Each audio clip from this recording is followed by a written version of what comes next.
আমি মাঝ ভান্ডারির দালালি করি না, আমি ওলি আল্লাহদের দালালি করি। হযরত বাবা তৈয়ব শাহ রহমতুল্লাহ আলাইহি যখন পাকিস্তান থেকে আসছিলেন, লাল দিঘির ময়দানে ওনাকে প্রশ্ন করা হয়েছিল মাঝ ভান্ডার সম্পর্কে আপনার ধারণা কি? হযরত তৈয়ব শাহ বাবা বলেছিলেন, সব জায়গায় মাথা ঘামায়ো, মাঝ ভান্ডারকে নিয়ে মাথা ঘামায়ো না। ওটা পীরের দরবার না, ওটা পীর আউলিয়া বানানোর কারখানা। এখানেই রয়েছে, কোথায় যাবেন? ভাইয়েরা আমার, ইসলামের দাওয়াত কিভাবে ওলি আল্লাহরা দিল, এই ব্যাপারটা একটু বলি নাকি বলি? মানে পরে বক্তা আছে তো, আমাকে একটু সংকেত দিলে ভালো হয় যে এই বলবো। এই মিয়ারা, আপনারা যে মাজার ভেঙে ফেলতেছেন, আপনার মা তো ছিল হিন্দু। 1956 সালের দলিল বাইর করেন জমিনের, সব জায়গায় লেখা আছে শ্রী শ্রী মখলেসুর রহমান, শ্রী শ্রী মাইনুল ইসলাম, সব জায়গায় শ্রী শ্রী লেখা আছে। এখনো 1956 সালের জমি অফিস থেকে দলিলে লেখা আছে। এই শ্রী শ্রী উঠায় মোহাম্মদ নাম বসায়া দিয়েছে হুজুর গৌসুল আজম মাইজ ভান্ডারী, হুজুর বাবা মহসিন আউলিয়া, চট্টগ্রামের কুতুব বাবা আমানত শাহ রহমতুল্লাহ আলাইহি 360 জন আউলিয়ার সরদার হয়ে সর্বপ্রথমে হযরত শাহজালালের আগে এসেছিলেন হযরত বুরহান শাহ, তার ছেলেকে পর্যন্ত জবাই করে ওলি আল্লাহদের রক্তের বিনিময়ে আজকে আমরা স্বাধীন পেয়েছি, ইসলাম পেয়েছি। জোরে বলেন ঠিক?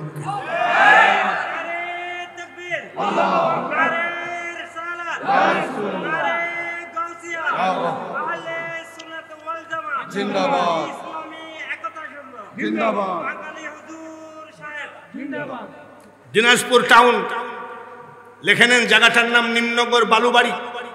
হযরত শেখ জাহাঙ্গীর বাগদাদী রহমতুল্লাহ আলাইহি দিনের দাওয়াত দিতে ওই এলাকায় আসলেন। কিছু বেয়াদব, কিছু খারিজি, কিছু ইহুদি উনাকে দাওয়াত দিয়ে কুকুর আর বিড়াল জবাই করে রান্না করে তরকারি দিয়েছিল। এরকম বেয়াদব বাংলার জমিনে আছে কি নাই? ওলি আল্লাহদেরকে অপমান করার মতন আছে কি নাই? আগে ছিল অন্য জাতি, এখন আমরা মুসলমানই ওলির বিরোধিতা করি। কিসের মাংস? কুকুর আর আল্লাহর ওলি জাহাঙ্গীর বাগদাদী রহমতুল্লাহ জিজ্ঞেস করে, বাবা মাংস তো দুইটা, কোনটা খাবো? জাহেলের বাচ্চারা ইয়ার কি করতেছে, হুজুর আপনার অন্তর চক্ষু খোলা আছে, অন্তর চক্ষু দিয়ে দেখে খান। ওলি আল্লাহদের অন্তর চক্ষু খোলা আছে কি নাই? ডাক দিয়ে বলছে, বাটি। বাটি চিনেন নাকি? তরকারির বাটিতে আঘাত দিয়ে বলে, কিসের মাংস আমি তো বুঝতে পারছি না। যেখানে যার মাংস তোরা উঠে দাঁড়া। বিড়ালের মাংস থেকে বিড়াল উঠে দাঁড়িয়ে গেল, কুকুরের মাংস থেকে কুকুর উঠে দাঁড়িয়ে কয়, হুজুর আসসালামু আলাইকুম, বেয়াদবি ক্ষমা করবেন। এইবার এইটা দেখার সাথে সাথে সব ইহুদি নাসারারা পড়ে নিলেন, লা ইলাহা ইল্লাল্লাহু মুহাম্মাদুর। অস্ত্র দিয়ে ইসলাম প্রচার হয় নাই, ওলি আল্লাহদের আধ্যাত্মিক ক্ষমতা দিয়ে ইসলাম প্রচার করেছেন। জোরে বলেন ঠিক কিনা? আসেন রংপুর টাউনে মৌলানা কেরামত আলী জোনপুরি, এক খারিজি, এক ওয়াহাবি, এ করছে কি, নিজের ছেলেকে বলছে উনি যে ভণ্ড পীর এতে কোনো সন্দেহ নাই, উনাকে একটু টেস্ট করব। বলে কি? বলে আমি কাফন দিয়ে জড়ায় নিয়ে যাই, বলবো হুজুর আপনি জানাজা করে দেন। তো যখন 4 তাকবীরের 1 তাকবীর বলবে আল্লাহু আকবার, তুই উঠে কাফনের ভিতর থেকে উঠে দাঁড়াবে, তারপরে আর পীরগিরি আমি ছুটাবো। ওলি আল্লাহর সাথে তোমার লাঠি আর তলোয়ার চলে নাকি? চলবে নাকি জীবনে? নিয়ে গেছে, ছেলেকে বলছে আল্লাহু আকবার, জানাজার তাকবীর দেওয়ার সাথে সাথে উঠে দাঁড়াবি। বলে নিয়ে যাই, বলছে হুজুর আল্লামা কেরামত আলী, আপনার কাছে এটা আমি মানতি করেছিলাম, আমার ছেলেটা মারা গেলে ওনাকে দিয়ে জানাজা করবে। তো বলছে বাবা আমাকে দিয়ে জানাজা না করে এমনি মোল্লা মুন্সি দিয়ে করো না। বলে না না, আপনাকে দিয়েই আমি নিয়াত করেছি। বলে তাই নাকি? বলে ছেলে মরা না জিন্দা? মরা। আর একবার বলো মরা, আর একবার বলো মরা। 3 বার জবান দিয়ে বলে চলো জানাজায় যায়। আল্লাহু আকবার। কয় তাকবীর দিতে হয় জানাজায়? জোরে কর। কি জানি বাবা, আমাদের দেশে কিছু কিছু লোক বাইর হয়ে যায় আজকে হাত বাঁধে মহিলাদের মতো দেখে। আর ওর পার্শ্বে যদি দাঁড়ান তাহলে আপনার পার কেনি আঙ্গুল আছে না, ওটা আপনাকে সার্জারি করা লাগবে। ও যে কাজ করে থুয়ে যায়, এই জাতটা এসে একবারে সব শেষ করে দিল। ভাইরা আমার, আল্লাহু আকবার কয়টা হইল? ওর ছেলের বাপের ভিতরে লাঠি, আল্লামা কেরামত আলীকে মারবে। তো বলছে শালা উঠে না কেন? নাউজুবিল্লাহ, আমার কিছু মনে করবেন না, আমার মুখ দিয়ে বাইরে গেছে রাগের মাথায়। উঠে না কেন? আল্লাহু আকবার কয় তাকবীর হইল? বলে কি রে, ওরে শিখালাম যে তাকবীর দেওয়ার সাথে সাথে উঠবি, তো উঠে না কেন? আল্লাহু আকবার কয় তাকবীর? আল্লাহু আকবার কয় তাকবীর? আসসালামু আলাইকুম ওয়া রাহমাতুল্লাহ, আসসালামু আলাইকুম ওয়া রাহমাতুল্লাহ। এইবার ওই কাফের মুনাফিক ডাক দিয়ে কয় হুজুর কেরামত আলী আপনি এই দেশ থেকে চলে যান বলে কেন? আপনি তো জানাজার নামাজই জানেন না, 4 তাকবীরে জানাজা করতে হয়, 5 তাকবীর দিলেন কেন? বলে এই বেঈমান, আমি জানতাম তোর ছেলে জীবিত, কিন্তু জীবিত ছেলের তো জীবিত মানুষের তো জানাজা হয় না। প্রথম তাকবীরে তোর ছেলেকে আমি মেরে ফেলেছি, আর 4 তাকবীরে জানাজা করেছি। যে দেশেতে ঘুমাই কত আউলিয়া দরবেশ, সে যে আমার জন্মভূমি সোনার বাংলাদেশ। তোমাকে ইসলাম প্রচার করতে গেলে অস্ত্র লাগবে। আমেরিকার সাথে যুদ্ধ করে, ইহুদিদের সাথে যুদ্ধ করতে গেলে অস্ত্র লাগবে। আর নাসিরউদ্দিন সিপাহসালার বাবা শাহজালালের কি বলে আউলিয়াদের কি বলে যে একটা কমিটি ছিল, ওকে সিএনসি বলা হয়, মিলিটারিদের যে প্রধান সেনাপতি নাসিরউদ্দিন সিপাহসালার যখন আজান দিলেন, গৌরগোবিন্দর বাড়ি ভূমিকম্পের মতো একেবারে ধ্বংস হয়ে গেল। এইভাবে কেরামতি দিয়ে তারা এই দেশে ইসলামের দাওয়াত দিয়েছে। এই দেশ থেকে ওলি আল্লাহদের বিরুদ্ধে লড়তে যাওয়া মানে নিজের কপালে নিজে কুড়োল মারা। জোরে বলেন ঠিক কিনা? মাইজ ভান্ডার বহু চেষ্টা করে কত মাজার ভেঙ্গে দিলে। আজ এই লোকটাকে বললাম রাজশাহী বাড়ি, একবারে ওহাবির ক্যান্টনমেন্টের ভিতরে থাকে। আপনি দেখবেন রাজশাহীতে কিন্তু এই আহলে হাদিস একটু বেশি। আর আজমির শরীফে কারা কারা গেছেন একটু হাত তুলতে পারেন? আলহামদুলিল্লাহ 2, 3, 4, 5। আমি 32 বার গেছি। 32 বারের ভিতরে এইবার আমি বিদায় নিয়ে আসছি। তো বিদায় নিয়ে আসার সময় আমার সাথে আরো লোক আছে, তা আমি রওজা শরীফ জড়ায় ধরে বলছি, বহুদিনের পীড়িত গো বন্ধু, একই দিনে ভেঙ্গো না। এক মৌলানা আমাকে কয়, আপনি এই খাজা গরিব নামাজের রওজা শরীফের বিদায় নিতে আইসি এই গান গাচ্ছেন কেন? আমি 32 বার ওনার সাথে বন্ধুত্ব, তাই বিদায় নিতে আইসি একই দিনে ভাঙ্গো না। আমার মনের খবর কি তুমি জানো? মারিফতটাকে আপনাকে জানতে হবে। আমি 10 বার কাবা জিয়ারত করেছি। এই মাত্র কয়েকদিন আগে আমরা 2 হুজুর জিয়ারত করে আসলাম, আবার যাচ্ছি। লোভ হয়,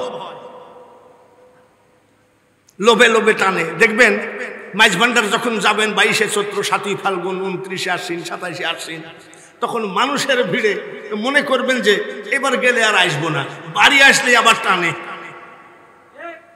আরেকবার যাই, আরেকবার না। এর নিশা আপনাকে মৃত্যু পর্যন্ত নিয়ে যাবে। এটা হলো মাইজ ভান্ডারে এমন একটা চুম্বক বসানো আছে।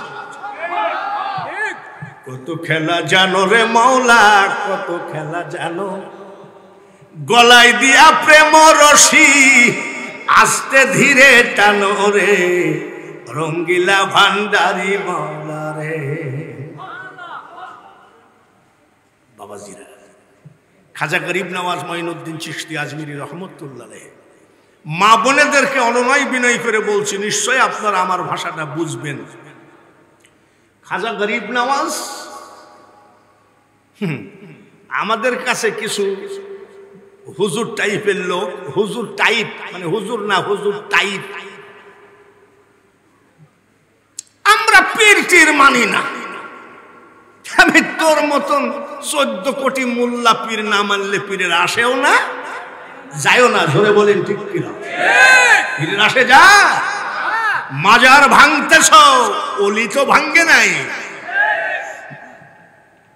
ভাইরা আমার, পর্দার আড়ালে মা বোনেরা শোনেন, খাজা গরিব নওয়াজ মঈনুদ্দিন চিশতি আজমিরি রহমতুল্লাহ আলাইহি যারা বলেন আমরা খাজা মানি না, পীরেরা কি করলো? শুধু গরু ছাগল হাঁস মুরগি আর নজরানা নিল। এই ভণ্ডামি কথা বাদ দেন। আপনারা দাওয়াত দিয়ে বেড়ান মুসলমানের কাছে, মুসলমানের কলেমার দাওয়াত দিয়ে নাম করে, মুসলমানের কাছেই মুসলমানের কলেমার দাওয়াত দেয়। একদল আছে কি নাই? আচ্ছা, মুসলমানের কাছে কি কলেমার দাওয়াত দেওয়া চলে? ও তো কলেমা জানেই। তোমরা যাকে মানতে চাও না সেই খাজা গরিব নওয়াজ মঈনুদ্দিন চিশতি আজমিরি রহমতুল্লাহ আলাইহি চোখের দিকে তাকাইয়ে 90 লক্ষ অন্য জাতি মুসলমান হয়ে গেছে। মন্দিরে মন্দিরে যেতে হয় নাই, মসজিদে মসজিদে যেতে হয় নাই, মানুষের দ্বারে দ্বারে যেতে হয় নাই। আমার খাজার চোখের দিকে তাকাইয়ে কত লাখ, সুবহানাল্লাহ বলে। আরেকবার জোরে কর নারায়ে তাকবীর। একটু খুশি না উনি? কত লাখ মেয়েদের প্যান্ডেলের ভিতরে মা বোনেরা আপনারা ওয়াজটা শুনেন। খাজা মঈনুদ্দিন চিশতি আজমিরি রহমতুল্লাহ মিট মিট করে হাসতেছে। তো ওনার আম্মাজান জিজ্ঞাসা করছেন, বাবা মঈনুদ্দিন হাসো কেন? বলে আমি 90 লক্ষ মুসলমান বানাইছি। ওনার আম্মাজান বলে, মঈনুদ্দিন এটা তো তোমার হাসার কথা না, আমার হাসার কথা। কেন? তুমি হাসার কে? আমি তোমার মা হাসবো। বলে কেন মা? বলে মঈনুদ্দিন 10 মাস 10 দিন পেটে করে টেনেছি, একটা নাইট আমি তোমার মা চোখ বন্ধ করি না। 10 মাস 10 দিন খাজা বাবার মা ঘুমায় নাই। আর একবার বলেন মারহাবা, সুবহানাল্লাহ। সারা রাত কি স্টার জালসা দেখছে নাকি? TikTok, Facebook? মা আপনি কি করেছেন? বলে সারা রাত্রি আব্বা আমি যাই না মাঝে ইবাদত করেছি, কোরআন তেলাওয়াত করেছি, তাসবিহ তেলাওয়াত করে ফজরের যাই না মাঝে বসে 2 চোখের পানি ফেলে কেঁদেছি। মাবুদ, আমার পেটের বাচ্চাটা ইঞ্জিনিয়ার ডাক্তার ডক্টর হওয়া দরকার নাই, আমার পেটের বাচ্চাটাকে তুমি বিশ্ব ওলি বানায়ে দিও। এই জন্য তুমি 90 লাখ, তাই নাকি মা? বলে হ্যাঁ। বলে শুধু তাই, 10 মাস 10 দিন তো ঘুমাই নাই।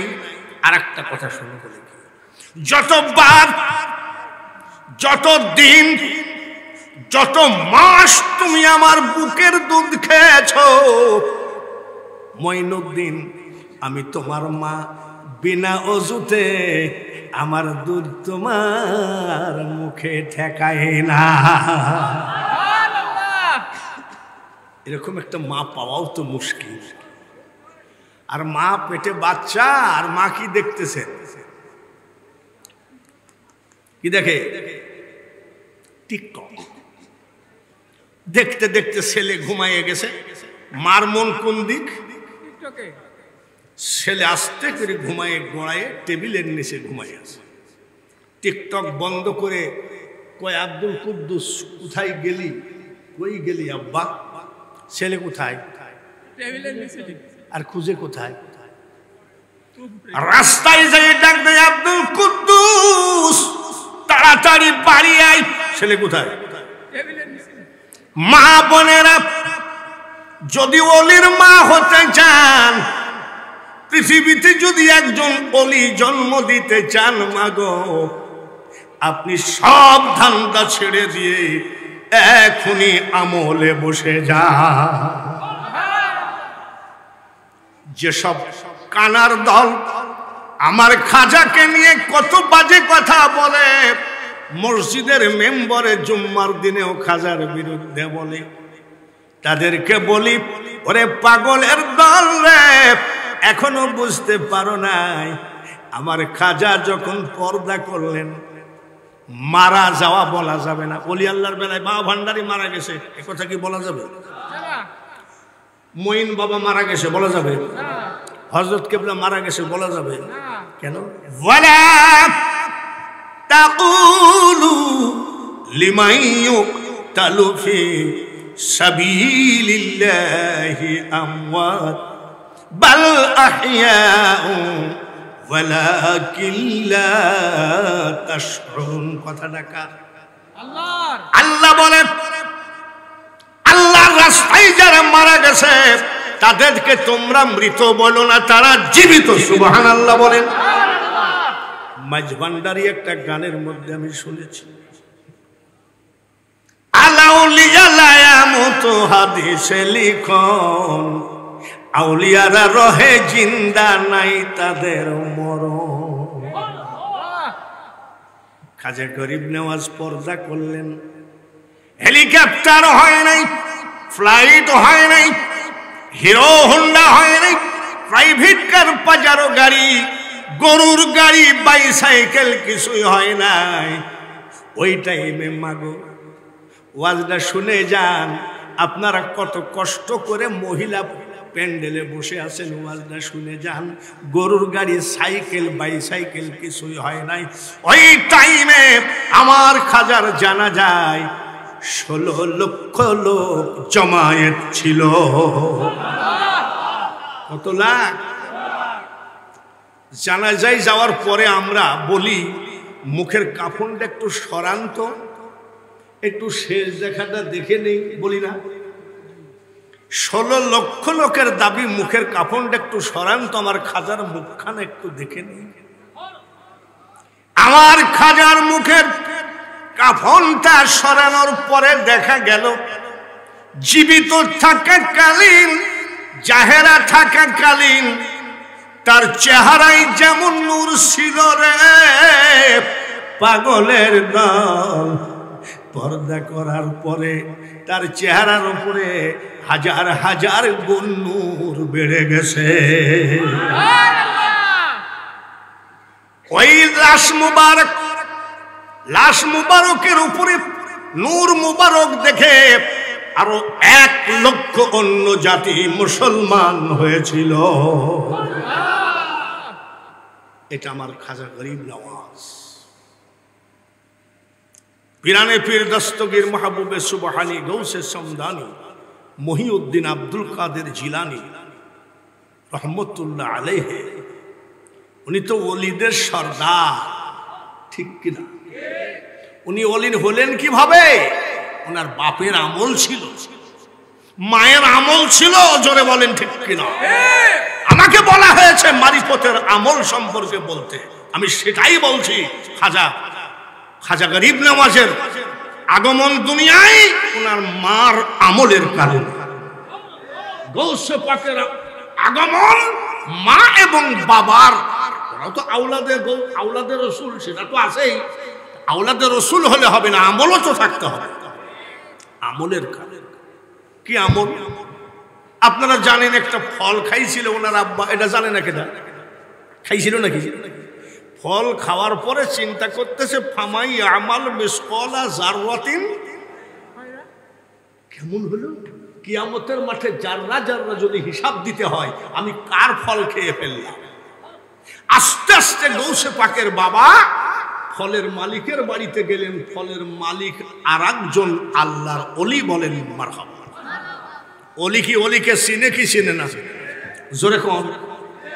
অলি অলিকে চিনে। তখন ফলের মালিক চিন্তা করতেছে, এই লোক আমার কাছে কেন, এ তো অলি। আসসালামু আলাইকুম। ওয়ালাইকুম সালাম। আসুন, কিছু বলবেন? বলে চাচা কিছু মনে করবেন না, নদীর কিনার দিয়ে হাঁটতে হাঁটতে আপনার একটা ফল আমি খাইছিলাম, আল্লাহর ওয়াস্তে মাফ করে দেন। মারিফতের আমল শোনেন। লোকটা চিন্তা করছে, ও ফল তো মানুষই খেয়ে ফেলল, কেউ তো কোনোদিন মাপ চাইতে আসলো না, আর এই একটা লোক একটা ফল খাইছে তাই মাপ চাইতে আসছে, এ তো বড় ধরনের অলি। সুবহানাল্লাহ। মারিফতের আমল। এমন ফল কি আমরা খাই না? জোরে কোন। বড়ই চিনেন? বড়ই হাটে বিক্রি করে না? আমরা যাই কিনতে, কত করে কেজি? বলে 60 টাকা কেজি। বলে 1 কেজি দেও। বড়ইয়ের মালিক ওজন করতে করতেই তো 250। ঠিক কিনা? বাকিগুলো বের করো, তারপরে মারিফত খোঁজো। কত বছর? 12 বছর। ফল কয়টা? চাচা আজকে 12 বছর হয়ে গেল। বলে মাফ হবে না। বলে আপনি যে বলেছিলেন যে 12 বছর গোলামি করলে মাফ হবে, বলে মাফ কি তোমার বাপের ঘরের কথা নাকি? বলে 12 বছর মিস হয়ে গেল। বলে মাফ কি তুমি চাও? বলে হ্যাঁ। 12 বছর পরেও জিজ্ঞাসা করছে, মাফ কি তুমি চাও? মাপ যদি চাইতে হয়, আমার একটা মেয়ে আছে, তাকে বিয়ে করতে হবে, তুমি কি রাজি? গৌসে পাকের বাবা কি বললেন? এইটা বাদ দিয়ে অন্য গোলামি দেন, আমি এইটা করতে পারবো না। আমরা হলে কি বলতাম? হ্যাঁ, বিয়ে দিয়ে দাও, তারপরে বাড়ি নিয়ে 12 বছরের স্বাদ মিটাবো। আর উনি বলছে এটা আমি পারবো না। বলে তাহলে মাফ হবে না। বিয়ে করলে কি মাফ করবেন? বলে হ্যাঁ। বলে তাহলে বিয়ে দিয়ে দেন, মাফ করবেন তো? বলে ফলের মালিক কয়, বিয়ে করার আগে আমার মেয়ের ডিজাইন শোনো, কাটিং শোনো। বলেন, আমার মেয়ে খোঁড়া, আপনাদের দেশে কি কয় যে হাঁটতে পারে না? ন্যাংড়া। আমার মেয়ে ন্যাংড়া, হাঁটতে পারে না। আমার মেয়ে বুবা, কথা বলতে পারে না। আমার মেয়ে কানা, অন্ধ চোখে দেখে না। আমার মেয়ে ঠসা বা বওরা, আপনাদের দেশে কি বলে জানি না, কি কয়? বওরা, কানে শুনে না। বিয়ে করবা নাকি? গৌসে পাকের বাবা মনে মনে চিন্তা করে, কি আর করব বাবা, মাপ তো পাইতেই হবে, কিন্তু মাল তো একেবারে অসহ। তোমার যে মেয়ে, ও মাল তো একেবারে অসহ, ন্যাংড়া, কানা, ঠসা, বওরা, বুবা। বলে বিয়ে করবা নাকি? বলে মাপ যদি করেন তাহলে বিয়ে দিয়ে দেন। কাজী ডাকা হলো, বিয়ে দেওয়া হলো। এইবার ফলের মালিক কয়, বাবা এটা বাসর ঘর, এই ঘরে আমার মেয়ে আছে। বাসর ঘরের দরজায় গিয়ে কয়, আসসালামু আলাইকুম ইয়া আহলাল বাইত। ঘরে কে আছেন? সালাম নেন। সুন্দরী একজন মেয়ে মানুষ লাফ দিয়ে বাসর ঘরের খাটের থেকে উঠে বলছে, ওয়া আলাইকুমুস সালাম ওয়া রাহমাতুল্লাহ। জামাই তো ঝাইরি দৌড়, একটা দৌড়। শ্বশুর জিজ্ঞেস করে, বাবা দৌড় মারলা কেন? বলে আব্বা কিছু মনে করবেন না, আমি ভুল করে অন্য ঘরে ঢুকেছি। বলে না, ওইটাই আমার ঘর, ওইটাই আমার মেয়ে। আপনি যে বললেন বুবা কথা বলতে জানি না, আমি সালাম দিলাম, ওয়ালাইকুম আসসালাম বলেছেন, বুবা নই। আপনি যে বললেন অন্ধ চোখে দেখে না, আমাকে দেখলো, তাহলে তো অন্ধ না। আপনি যে বললেন ন্যাংরা লাফ দিয়ে উঠে দাঁড়ালো, ন্যাংরাও নাই। আমি যে সালাম দিলাম আমার সালাম কানে শুনলো, তাহলে মেয়ে তো বওরা না। বলে জামাই বাবাজি শোনো শোনো, বসো। ন্যাংরা মানে আমার মেয়ে, আমার বাড়ি ছাড়া তার জীবনে কোনোদিন পার্শ্বের বাড়িতেও যায় না। এর নাম কি? এই জন্য বলেছি ন্যাংরা। কানা মানে পুরুষ বলতে শুধু আমি তার বাবাকে দেখেছে, দ্বিতীয় কোনো পুরুষ দেখে নাই, যার জন্য কানা। বোবা মানে আমি বাবা ছাড়া দ্বিতীয় কোনো পুরুষকে SMS দেয় নাই, মেসেজ দেয় নাই, ভিডিও কল সিডিও কল কোনো কলে কথা বলে নাই। আমার মেয়ে পুরুষের ভিতরে আমি বাবা ছাড়া দ্বিতীয় কোনো পুরুষের সাথে কথা বলে নাই, যার জন্যে আমি বলেছিলাম আমার মেয়ে বোবা। অন্ধ বললেন কেন? বলে অন্ধ বলার কারণ একটাই, আমাকে ছাড়া দ্বিতীয় কোনো পুরুষকে চোখে দেখে নাই। ওই ঘরে পিরানে পীর দস্তগীর মাহবুবে সুবহানি গৌসে সমদানি মহিউদ্দিন আব্দুল কাদের জিলানী রাদিয়াল্লাহু তাআলা আনহু ওই পবিত্র মায়ের পেটের থেকে এসেছে। সুবহানাল্লাহ। মা বোনেরা, আপনারা ওলি হন। হাসান বসরি আর রাবিয়া বসরি। হাসান বসরি বলতেছে রাবিয়াকে, আইসো পলাপলি খেলি। আপনাদের দেশে কি বলে? আমাদের দেশে কয় লুকোচুরি। আপনাদের দেশে কি কয়? কিন্তু ভাষা তো সব ঠিকই আছে, খালি অযথা ঝামেলা করে। পলায়ে থাকে আর কয় টুক, এরকম বলে কিনা? বলে হ্যাঁ কি খেলা? টুক খেলা।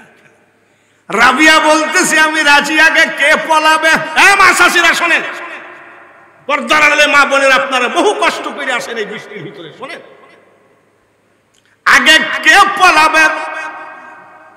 রাবিয়া বসরি বলতেছেন আগে আমি। হাসান বসরি বলছে আমি আগে পলালাম। হাসান বসরি পলায় কয় টুক। রাবিয়া বসরি বলতেছে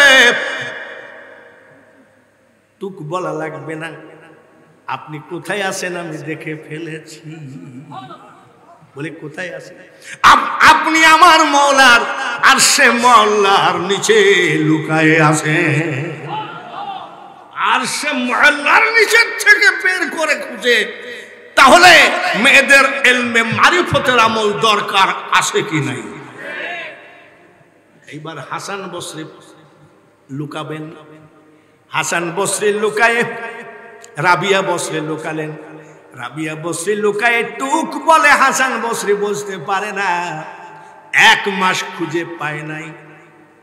হাসান বসরি বলতেছে রাবিয়া আরশে মওলার নিচের থেকে তুমি আমাকে খুঁজে বের করলা, আর আমি 1 মাস ধরে তোমার খোঁজ পেলাম না, কোথায় ছিলা? রাবিয়া বসরি বলতেছে বাতস খাক বাত 4টা মশলা দিয়ে আল্লাহ মানুষকে তৈরি করেছেন, আমি 4টা মশলার ভিতরে মিশে গিয়েছিলাম। এ খুব কঠিন ব্যাপার দিয়েছেন যে মারিফতের আমল বোঝাই তো মুশকিল। মারিফত কাকে বলে? মনসুরের কলবে বসে আনাল হক বলিলি, আমার শুলেতে চড়াইয়া তারে ফাঁসি দিলি তুই মওলা, তুই রে তুই। ইউনুস নবীকে মওলা মাছের পেটে দিলি, কতদিন রাখিছিলেন? 40 দিবস মাছের পেটে তোর কুদরতে রাখিলি রে মওলা, তুই রে তুই। আবার লা ইলাহা ইল্লা আনতা শিক্ষা দিয়ে নেকালিলি তুই, ও মাওলা তুই রে আসুন আগে মাওলার ঠিকানাটা কোথায়।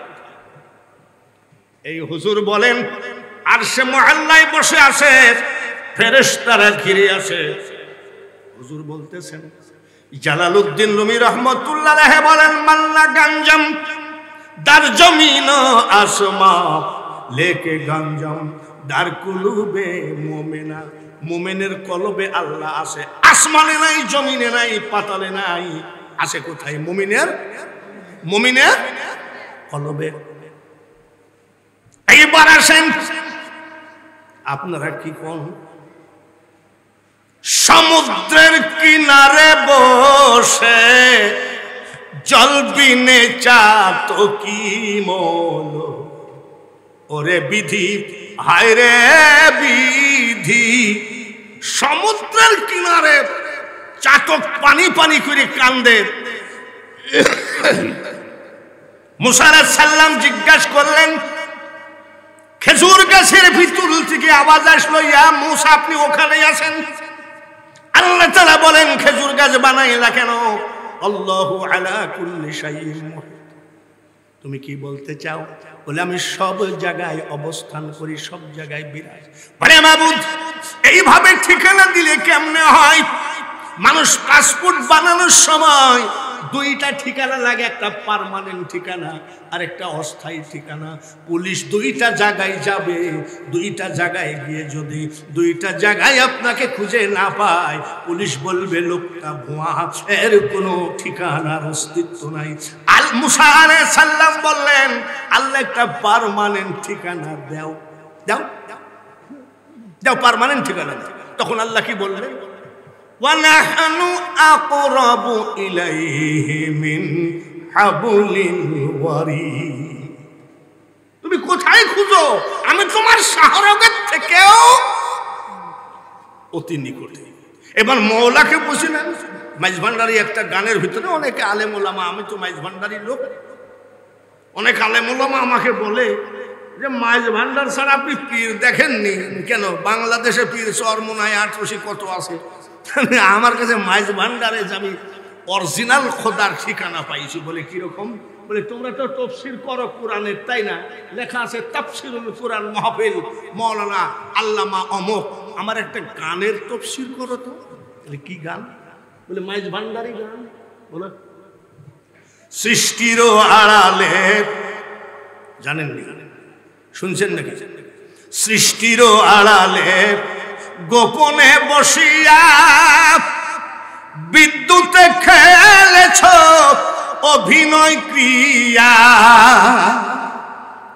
জ্ঞানী গুণী তোমার চাতুর্য দেখিয়া হারিয়ে বসেছে প্রাণ, কে তুমি হে সখা আড়ালে থাকিয়া হরিলি দাসেরি প্রাণ।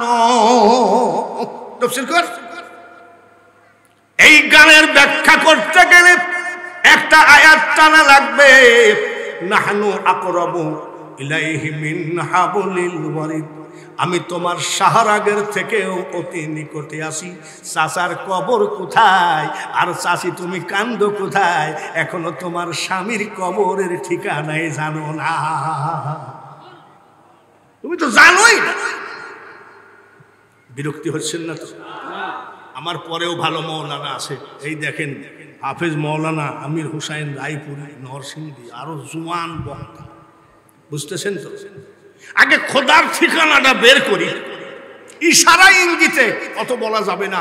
ওয়াজ করলে এলমে মারিফতের ওয়াজ দিয়েছেন, এলমে মারিফতের ওয়াজ করতে গেলে ব্রেকে পা রেখে ওয়াজ করা লাগে। তার কারণ যে বুঝবে না তাকে বুঝাইতে যাও না, ঠিক কিনা? বোঝানোর জন্য আপনাদেরকে বলছি।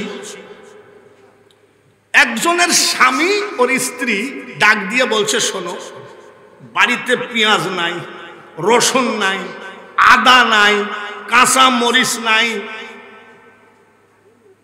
আটা নাই, তুমি মেলা দিন বাজার করোনি, বাজারে যাবা না? তো বলছে লিস্ট করো। তোর বউ লেখাপড়া জানে না, স্বামীও লেখাপড়া জানে না। তা বলছে মনে থাকবে না, মাত্র 5টা জিনিস, শুকনা মরিচ, কাঁচা মরিচ, আদা, হলুদ, লবণ।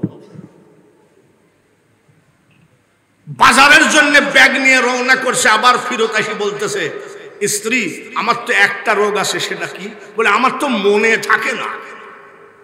ভালো করে মনে রাখবেন, স্বামীটার রোগ কি? আর একটু জোরে বলেন, স্বামীটার রোগ কি? মনে থাকে না। মনে থাকে না। তাহলে আমি কি করে মনে করব? বাজারে যাই যদি আমি ভুলে যাই। তো ম্যাচের কাঠির সাথে একটা হলুদ সুতা পেঁচায়ে দিয়ে বলতেছে এটা হলুদ, একটা সবুজ সুতা পেঁচায়ে দিয়ে বলছে এটা কাঁচা মরিচ, একটা লাল সুতা পেঁচায়ে দিয়ে বলতেছে এটা শুকনা মরিচ, একটা সাদা সুতা পেঁচায়ে দিয়ে বলছে এটা আটা। তখন স্বামী বলতেছে, আমার মতন বুকা স্বামীকে তুমি লালন পালন করলে আমি তোমার উপরে খুব খুশি। বলে যখন মনে থাকবে না, এই কালার দেখে দেখে কিনবা। হলুদটা হলুদ, লালটা শুকনা মরিচ, সবুজটা কাঁচা মরিচ, সাদাটা কি? আটা। সাদাটা কি? তো এইবার ওই ম্যাচের কাঠিগুলো নিয়ে বাজারে যাই, আবার ফিরত আসছে। বলে আবার আসলা কেন? বউরে আমার রোগ তো মনে থাকে না। স্বামীর রোগ কি? মনে থাকে না। কালার দেখে দেখে না হয় মার্কেটিং করলাম, সবুজটা মনে করলাম কাঁচা মরিচ, লালটা মনে করলাম শুকনা মরিচ, হলুদটা সুতা, হলুদ সুতা মনে করলাম হলুদ, সাদা সুতা মনে করলাম আটা। কিন্তু বাজারে তো হাজার হাজার মানুষ, বাজারে হাজার হাজার মানুষ থাকে না? স্ত্রী রে, আমি যদি হাজার হাজার মানুষের মধ্যে হারাই যাই, আমাকে আমি যে এইটা কেমনে চিনতে পারি আমি যেন হারায় না যাই। বলে আল্লাহ এরকম বোকা স্বামী যেন কারোর কপালে না হয়। তো ওনার একটা পুরাতন পেটিকোট ছিল লাল, টান দিয়ে ছিঁড়ে পার সাথে বাঁধে দিয়েছে লুঙ্গির নিচে। তুমি যদি মনে করো যে হাজার হাজার লোকের মধ্যে হারাইয়ে গেছো, তাহলে লুঙ্গি উঠায় দেখবা, যদি লাল কাপড় বাঁধা থাকে তাহলে তুমি মনে করবা এইটা তুমি। কাঠির মাথা দেখে দেখে বাজার টাজার সব পড়া সারা আসতেছে। ফুটবল খেলতে যাই একটা ছেলের পা ভেঙে গেছে, ও আবার লাল ন্যাকড়া পেঁচায় রাখছে। তখন দেখতেছে ওর তো লাল ন্যাকড়া, আমারটা কি? বলে আমারটাও তো লাল। ও কুন্ডার আমি কুন্ডা, প্যাঁচ লাগতেছে। ও কুন্ডা, পার ভিতরে পা ঢুকায় দিয়া বলছে ভাই তুই কে আর আমি কে? খুঁজি তারে আসমান জমিন, আমারে চিনি না আমি। কে কথা কই রে দেখা দেয় না, হাতের কাছে নড়ে চড়ে। নাহনু আকরাবু ইলাইহি মিন হাবলিল ওয়ারিদ, হাতের কাছে নড়ে চড়ে। খুঁজলে জনম ভর মিলে না, কে কথা কই রে দেখা দেয় না। এই কথা কই কে? আমি কে আর তুমি কে? এইটা যদি আপনাকে জানতে হয়, গৌসে পাকের কাছে যান, গরিব নেওয়াজের কাছে যান, গৌসুল আজম বাবা ভান্ডারী হযরত কেবলার কাছে যান। আপনার অন্তর চক্ষু যখন খুলে যাবে, তখন নিজের রূপ নিজে দেখে হবি দেওয়ানা। এরকম একটা গান আসেনি? নিজের রূপ নিজে দেখে হবি দেওয়ানা। ইলমে মারিফতের ইশারা দেওয়া যায়, ক্লিয়ার বলা যায় না। এখানেই হলো সমস্যা। তারপরেও বলি মনসুর হাল্লাজ কি বলল? আমি আল্লাহ। উনি ওলি হয়ে গেল, আর ফিরাউন বলল আমি আল্লাহ, ও কাফের হয়ে গেল। দুজনের ওয়ার্ড কিন্তু একই ওয়ার্ড ছিল, বলছে আমি আল্লাহ। মনসুর হাল্লাজ বলল আমি আল্লাহ। একজন ওলি হয়ে চলে গেল, আর আরেকজন কাফের হয়ে কবরে গেল। ওটা ছিল হলো আত্মিক, নিজের ফোটানি জাহির করার জন্য নিজেকে আল্লাহ বলেছিল। আর মনসুর হলো আমার মওলাকে প্রকাশ করার জন্য আযকুরুনি আযকুরুকুম ওয়াশকুরুলি ওয়ালা তাকফুরুন, তুমি আমাকে ডাকো আমি তোমার ডাকে সাড়া দেব। উনি এমন ডাকা ডেকেছিলেন, উনার ডাকে মাওলা নিজে সাড়া দিয়ে মাওলাই বলেছেন আমি আল্লাহ। মনসুরের বডি মাত্র ছিল। মনসুরকে যখন ফাঁসির কাস্টে ঝুলানো হয়ে গেল, হাতের রগ কেটে দেওয়া হলো, রক্ত গড়ায় যায়, কয় আলিফ লাম জবর আল্লাম খাড়া জবল্লাহ হে পেশু। এই হাতের রগ কেটে দেওয়া হলো, আলিফ লাম জবর আল্লাম খাড়া জবল্লাহ হে পেশু। কি হয়? মনসুরকে জিজ্ঞাসা করে, ও ভাই মনসুর, এখন তোমাকে ফাঁসির কাস্টে ঝুলানো হয়ে গেছে, এখনই তোমার ফাঁসি হবে, তোমার মুখটা বেজার না মিট মিট করে হাসতেছো। মনসুর আল্লাহ বলে, কার ফাঁসি? বলে তোমার। তুমি কে? তুমি মনসুর। বলে মনসুর কে? বুঝছেন? আর ভাঙ্গা যায় না। তারপরেও বলি, জেলখানার মধ্যে তালা মারা, জেলখানার চাবি যে বিচারক কাজীর পকেটে 1.5 মাইল দূরে হেঁটে চলে গেছে। কাজী কয়, মনসুরের সাথে একটু কথা ছিল, আগামী কালকে জেলে তালা খুলে বের করে কথা বলবো। কত কিলো দূরে গেছে জোরে কোন? 1.5 কিলো দূরে। কাজী বলতেছে মনসুরের সাথে কথা ছিল, ভুল হয়ে গেল, কথাটা বলা গেল না, আগামী কালকে জেলের তালা খুলে কথাটা বলবো। এমন সময় মনসুর হাল্লাজ কয়, আসসালামু আলাইকুম। ও কাজী ভাই, বলো কি কথা ছিল? বলে মনসুর, তালা চাবি আমার পকেটে, তুমি এখানে? বলে আমি এখানে কে জানো? শরীয়তের আইন মোতাবেক যে মনসুর বন্ধ হয়েছে সে জেলখানায় আছে, আমি কিন্তু সেই মনসুর না। এবার আসেন, সব কর্মচারী এসে বলছে জেলখানায় এখানে। মনসুর জেলখানায় নাই, কিন্তু তালা বন্ধ আছে। সকালে আবার দেখে তাকবীর দিয়ে নামাজ পড়তেছে, আল্লাহু আকবার আল্লাহু আকবার। বলে মনসুরকে সারা রাত জেলখানায় দেখি নাই, আবার ফজর পড়তেছে। পরের দিন দেখে জেলখানায় নাই। ওখানে জেলখানা কি জাতা ব্যাপার নাকি? কত লক্ষ লক্ষ ইট দিয়ে বানানো বিল্ডিং, সেখানে ময়দান মাঠ হয়ে গেছে। সবাই বলছে জেলখানা এখানে নাই। কাজী এইবার ডাক দিয়ে কয়, মনসুরকে নিয়ে আমি বড় বিপদে পড়ে গেলাম। জেলখানার তালা খুলে বলছে, মনসুর শোনো, গতকালকে তুমি জেলখানায় ছিলে না, ব্যাপারটা কি? আবার ফজরের নামাজ পড়তেছিলা। বলে আমি আমার মওলার সাথে দেখা করতে গেছিলাম। কাজী বলছে, নাউজুবিল্লাহ, মওলা কি দেখা যায় নাকি? বলে এই জন্যে তো তুই কাজী হয়েছিস, কিন্তু তোর ভিতরে মাল নাই। কি হয়েছে? কাজী হয়েছে কিন্তু ভিতরে কি নাই? মুফতি হয়েছো, মুহাদ্দিস হয়েছো, এখনো আমার নবী চিনলা না, গৌসে পাককে চিনলা না, গরিব নওয়াজকে চিনলা না, তয়্যব শাহ তাহের শাহকে চিনলা না, আল্লামা শেরে বাংলাকে চিনলা না, হযরত কেবলাকে চিনলা না, বাবাজান কেবলাকে চিনলা না। মুফতির পাশ করেছো, কিন্তু কবি নজরুল কি মুফতি পাশ নাকি? জোরে কোন? কি পাশ? ক্লাসে 8 পাস ছেলে বলতেছে, আহম্মদের ওই নিমের পর্দা উঠাইয়া দেখ না ভাই, আহাদ শেখা বিরাজ করে। ক্লাসে 8 পাস ছেলে কেমনে জানে আহম্মদের আর আহাদ আর আহম্মদের খেলা?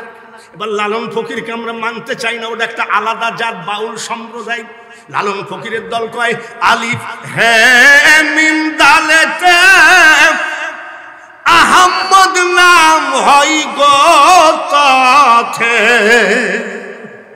মিম হরফ তিলফি করে দেখ না খোদা কারে কর।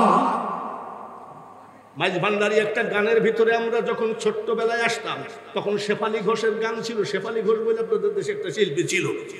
হিন্দুর মেয়েটা গান গাইত, এক ভাবিয়া এক বুঝিয়া যে একের ঘরে গিয়াছে। গানটা আমার মনে পড়ে।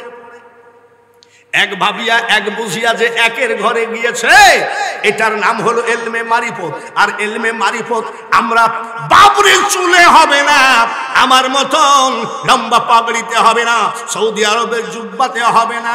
মানুষ বানাইছে আল্লাহ প্রেমের কারণে, প্রেমের ডুরি বান্ধ মুর্শিদের সনে। জোরে জোরে লা ইলাহা আরো জোরে লা ইলাহা লা ইলাহা লা ইলাহা ইল্লাল্লাহু মুহাম্মাদুর রাসূলুল্লাহ। ও সুন্নি ভাইরা, আমরা দুরুদের পক্ষের লোক নাকি কিয়ামের, সালামের, শবে বরাতের, মুনাজাতের? আমাদের এলাকা বাবা, এই যে লোকের বাড়ি রাজশাহী আর আমার বাড়ি কুষ্টিয়া, এদের এলাকায় যাই দেখি সব হাত বাঁধতেছে। আমি কাম সারছে, উনি আমার খুব বন্ধু মানুষ, গেলাম ওনার এলাকায় যাই দেখি সব হাত বাঁধতেছে। এরা সব সর্বনাশ করতেছে। কে কার কপাল পুড়াবে তার কার ব্যাপার। আসুন শুননে ভাইরা, আজকে 22তম নাকি কততম? 22তম ইসলামী একতার সঙ্গে আয়োজিত এই বিশাল শাফিউল মুজনাবিন কনফারেন্সের পক্ষ থেকে একবার দুরূদ পড়ে তারপরে আস্তে আস্তে আগায়। আল্লাহুম্মা সবাই সাল্লি আলা মাওলানা, আরো জোরে ওয়ালা আলিস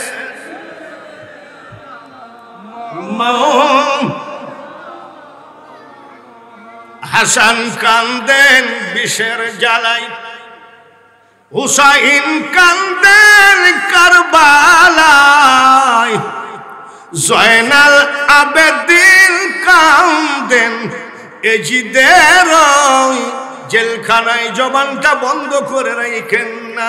আল্লাহুম্মা সবাই সাল্লি সাইয়্যিদিনা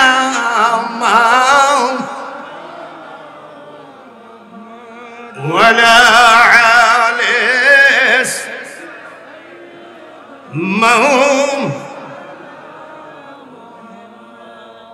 মানুষ ধরা কল বসাইছে আমার বাবা ভান্ডারি। এরপরে গান আছে, আমার বাড়ি কুষ্টিয়ায় কিন্তু আপনাদের মাইজ ভান্ডারি গান শিখছি। মানুষ ধরা কল বসাইছে আমার বাবা ভান্ডারি, সেই কলেতে পড়লে ধরা কি আর থাকে না? রমেশ কয় সেই কলেতে ধরা পড়ার শক্তি নাই। আচ্ছা, রমেশ এই কথা বললো কেন? মানে কল যে বাবা ভান্ডারির কল, ও কলে সবাই ধরা পড়ে না, যে ভাগ্যবান সেই ধরা পড়ে, তাই বলতেছে। রমেশ বলে সেই কলেতে ধরা পড়ার শক্তি নাই, লোকের সাথে রঙ্গ রসে আমিও শুধু আসি যা। আবার কি বলছে? ওই কলে ধরা পড়ার ক্ষমতা নাই, ওই কলে ধরা দে পড়েছে তার চরণে নমস্কার। আসেনি গান্ডা ভান্ডারে এক আসবি কারবার। ওলিদের ব্যাপারটা আমাকে দিয়েছেন। আলা ইন্না আউলিয়া আল্লাহি লা খাউফুন আলাইহিম ওয়া লা হুম ইয়াহজানুন। কথাটা কার? জোরে কোন? এই গাধার বাচ্চারা যে বলে পীর, কোরআনে নাই। ওয়ালিয়া মুর্শিদা, কোরআন হলো আরবি ভাষায় হলো মুর্শিদ, ফার্সি ভাষায় পীর। ফার্সি ভাষায় কি? আর আরবি ভাষায়। আর আমাদের দেশে কিছু বাউল ভক্ত আছে, গুরু ভক্ত, সে কি কয়? লালন বলে গুরু ভাব। এই যে গুরু শব্দ আবার এখান থেকে পাইলাম। কোরআনের শব্দ মুর্শিদ, পীর শব্দ ফার্সি, আর লালন মানে বাউলদের ভাষায় কি বলছে? লালন বলে গুরু ভাব, যাবে রে মনের ধোঁকা তোমার, যাবে রে মনের ধোঁকা। আব্বা একটা কথা বলি, শুরু করেছিলাম, মওলা তোমায় চিনতে গেলে সোজা রাস্তা হয় বেকার। আমি আমার যে কোনো একটা মহাফিলে, শরীয়তের মহাফিল, ওহাবি খারিজি মিশানো মহাফিলে কেবল বলে ফেলেছি, আমরা তোমার দ্বারের ভিখারি গো মওলা, তোমার দ্বারের মুনাজাতে ভিখারি। অন্য দ্বারের আশা না করি। এক ওহাবি কয় মোনাজাতের ভিতরে মাইজ ভান্ডারি গান ছেড়ে দিলে আমি বুঝলে সবই মাইজ ভান্ডারি, না বুঝলে সব খারিজি, ঠিক কিনা? আরে আমি দয়ার নবীজির রওজার খাম্বা ধরে কাঁদতেছি, দয়ার নবী তোমার দরবারে আমি আমার ভাবে একা একা এই আসামি নবী হাজির হয়েছি, হাতে কড়া পায়ে বেড়ি এই আসামি ফেরোয়ারি, তোমার কোটে নবী চালান হয়েছি। আমি আমার মতো চোখের পানি ফেলায় কাঁদতেছি, আর আমার পাশে এইরকম বিশাল এক পাগড়িওয়ালা হুজুর কয়, আল্লাহ আমার নবীকে কিয়ামতের মাঠে দুজকে দিও না। সব নিরিখ মিরিখ আমার সব শেষ, যে খোদা কার জন্য কি দোয়া করছিস? মোনাজাত শেষ, বন্ধ করো। বলে আমি মোনাজাত করলে তো তোমার কি? তুমি মোনাজাতের ভিতরে কি বলতেছো? বলে আমি বলতেছি আমার নবীকে যেন দুজকে না দেয়। আমি এ কোন ধরনের কানা লোক রে যে নবীকে যেন দুজকে না দেয়? শুধু সবাই যদি সুন্নি হয়ে যায়, সবাই যদি নবীর প্রেমিক হয়ে যায়, সবাই যদি আশেকে রসুল হয়ে যায়, সবাই যদি আশেকে আউলিয়া হয়ে যায়, জাহান্নাম ভরবে কি দিয়ে সেটাও তো খেয়াল রাখতে হবে। ভাইয়ারে আমার, এমন একটা চ্যাপ্টার নজরুল, কাদেরিয়া, চিশতিয়া, নকশবন্দিয়া, মুজাদ্দাদিয়া, আরো তরিকা আছে। ওয়ারসি এবার গেছিলাম, হাজী ওয়ারেস পাক রহমতুল্লাহ মাজার শরীফ জিয়ারত করলাম, বারাবাঙ্কি শহর। তো হযরত বাহাউদ্দিন নকশবন্দ রহমতুল্লাহ শুধু ওলি না, ওই জামানার একজন মহাজ্ঞানী, জোরে কোন সুবহানাল্লাহ। আমরা ওলি চাই কি চাই না? হাত তুলে দেখান কারা কারা ওলি চাই না?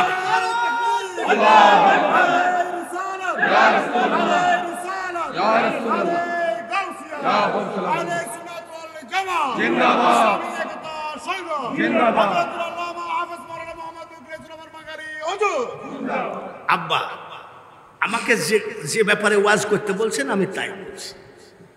বাহাউদ্দিন নকশবন্দ রহমতুল্লাহ ওই জামানার একজন মহাজ্ঞানী এবং বিখ্যাত ওলি।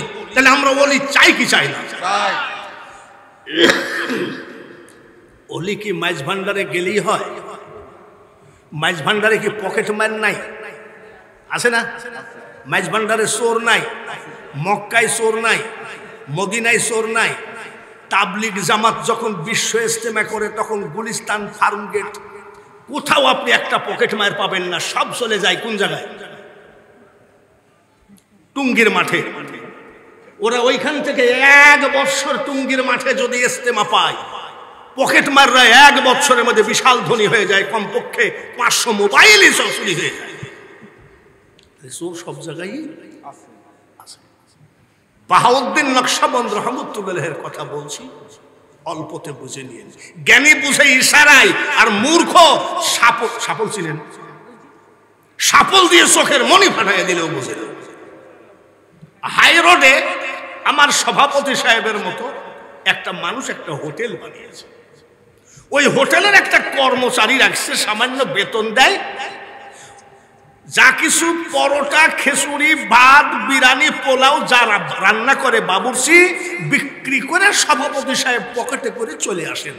আর বাবুর্চি যাই অল্প বিস্তর কিছু থাকে তাই খেয়ে হোটেলের বেঞ্চের উপরে ঘুমাইয়ে থাকে। কিন্তু বাবুর্চির জিন্দেগিতে তাহাজ্জুদের নামাজ কাজা নাই। খালি সুবহানাল্লাহ বললে হবে না। সেদিন আমি কি বলছি জানেন? আসসালাতু খায়রুম মিনান নাওম,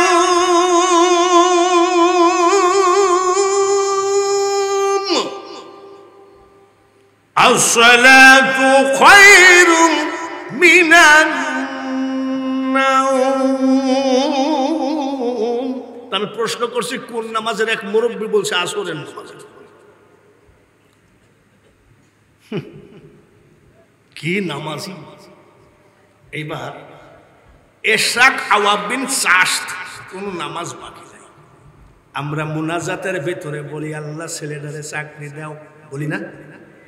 আল্লাহ আমার স্ত্রীর রোগ ভালো করো, আল্লাহ আল্লাহ আমার বড় ছেলেটাকে তুমি একটু বিদেশে চান্স করায় দাও। প্রতিদিন মুনাজাতের ভিতরে 10-15টা আইটেম থাকে কি থাকে না? ওই বাবুর্চির একটাই আইটেম মাবুদ।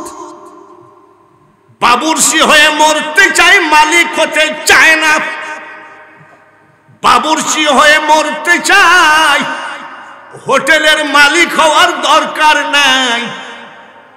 মাবুদ গো, আমার একটা মুনাজাত তোমাকে কবুল করতে হবে। বাহাউদ্দিন নকশবন্দ রহমতুল্লাহ আলাইহির চেহারাটা না দেখানো পর্যন্ত তুমি আমাকে কবরে নিও না। বলি আমরাও চাই, আর উনিও চেয়েছে। আর উনার চাওয়াটা কেমন? মাবুদ দোয়া কবুল করো, বাহাউদ্দিন নকশবন্দ রহমতুল্লাহ চেহারা না দেখে আমার মরণ করো না। আর কোন মুনাজাতের ভিতরে কোনো আরজি নাই। এক কানতে কানতে 12 বছর, কত বছর? আর আমরা মাইজ ভান্ডার থেকে গেছে চরমোনাই। আমি কি ব্যাপার, তোমার জুব্বার 5 কলি ব্যাপার কি? মানে মাইজ ভান্ডারে কিছু নাই। 2 বছর পর গেছে আবার 18 কি ব্যাপার?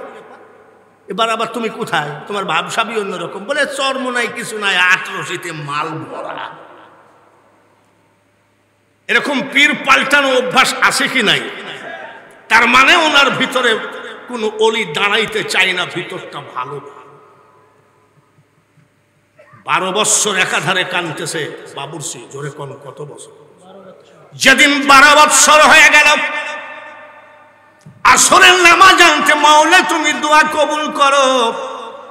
আসরের নামাজ আনতে মুনাজাত করে, মাওলা তোমার কাছে আমি হোটেলের মালিক হতে চাই নাই, কোটি টাকা চাই নাই, বড় বিলাসবহুল জীবন যাপন চাই নাই। আমি চেয়েছি আল্লাহর ওলি বাহাউদ্দিনের চেহারাটা দেখাও। 12 বছর হয়ে গেল, কিন্তু এই মুনাজাতটা তুমি কেন কবুল করো না? 2 চোখের পানি ঝরায় কান্দে। মাগরিব পড়ে দোয়া করে, এশার নামাজ পড়ে দোয়া করে। সভাপতি সাহেব যা কিছু ছিল বিক্রি করে বাড়ি গেছে, যা কিছু বাবুর্চির ছিল বাবুর্চির জন্য ওইগুলো খেয়ে এশার নামাজ পড়ে কান্দতেছে। 12 বছর হয়ে গেল, একটা মুনাজাত কবুল করলা না। কবুল করো। কানতে কানতে হোটেলের বেঞ্চে ঘুমায় গেছে। আবারও বলেন কত বছর? মাঝ ভান্ডারে 47 বছর হয়ে গেল। আমি বাঙালি হুজুরের আশা, তারপরেও ভয় করি আমার মাঝ ভান্ডারের তেলেসমাতি বোঝা বড় দায়। শুনলে ভয়ে অঙ্গ কাঁপে, কখন জানি কি ঘটায়। আমার মাঝ ভান্ডারের তেলেসমাতি বোঝা বড় দায়, আমার গৌসে পাকের তেলেসমাতি বোঝা বড় দায়। আর দাম করে তুমি বুঝে ফেললা। খেলাফতে নিয়ে এসে পীরগিরি শুরু করলাম, মুরিদ না হইতেই খান খলিফা। আমাদের দেশে এমনও পীর আছে 1 প্যাকেট গোল্ড লিপ সিগারেট দিলে খেলাফতে। খেলাফতে দিয়ে তুমি কি করবা? তুমি তো মরতেই পারলা না। মরো, কোন মরা? জীবিত থাকতে মরে যাও। এটার নাম মারিফতের আমল। বাইরে আমার ওই দিন বাহাউদ্দিন নকশবন্দ রহমতুল্লাহ আলাইহি ওই এলাকায় ওয়াজে গেছেন, মাহফিলে গেছেন। আমি যেমন কুষ্টিয়া জেলার দৌলতপুর থানা একেবারে মুর্শিদাবাদের বর্ডারের কাছ থেকে 700 কিলো দূর থেকে আসলাম, ওই রকম উনি মাহফিলে গেছেন। মাহফিল শেষ হয়ে গেছে, আল্লাহর ওলি ব্যাগটা বগলে করে টুকটাক করে হাঁটতেছে। বলে এত রাত্রে কোথায় যায়? মসজিদের সামনে গিয়ে ইমাম সাহেবকে বলছে, বাবা কিছু মনে করবেন না, মসজিদের ভিতরে আমি ঘুমাই, ফজরের নামাজ পড়ে বাড়ি যাব। ইমাম সাহেব বলছে, চাচা কিছু মনে করবেন না, মসজিদের ভিতরে ঘুমানো কমিটির নিষেধ আছে, চাকরি থাকবে না। বলে মসজিদের বারান্দায় ঘুমায়। বলে বারান্দায় ঘুমালেও চাকরি থাকবে না। আল্লাহর ওলি চিন্তা করে, মসজিদের ভিতরে জায়গা হলো না, বাইরে জায়গা হলো না। টুকটাক করে উনি হাঁটতেছে ব্যাগটা বগলে করে। তেমন একটা জায়গা পালে ওই জায়গায় সুন্দরভাবে রাতটা কাটাবো।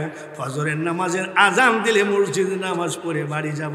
হাঁটতে হাঁটতে গিয়ে দেখে হাই রোডের সভাপতির সেই হোটেলের দরজা খোলা, মানে কমা হোটেল আর কি, দরজা খোলা, হোটেলের চুলা, চুলা বুঝেননি? চুলা বুঝেন? আমাদের দেশে ভাই আখা, চুলা, চুলার আগুন গনগন করে, গনগনি আগুন, কঠিন ঠান্ডা। আল্লাহর ওলি চিন্তা করে এই জায়গায় বসে আগুন তাপায়। আগুন তাপানোর পরে ফজরের নামাজের আজান দিবে, নামাজ পড়ে বাড়ি যাব। এবার বাবুর্চিকে বলতেছে, বাবা একটু ওঠেন। বলে কে আপনি? বলে বাবা আপনার একটু আগুন আমি তাপাবো, আপনার কি কোনো কমপ্লেন আছে নাকি? বলে আরে চাচা, আপনি বাপ বয়সী লোক, একটু আগুনই তো তাপাবেন, আবার বলা লাগে নাকি? বলি আল্লাহর না বলে আগুনও তাপাই না। আগুন তাপাচ্ছে।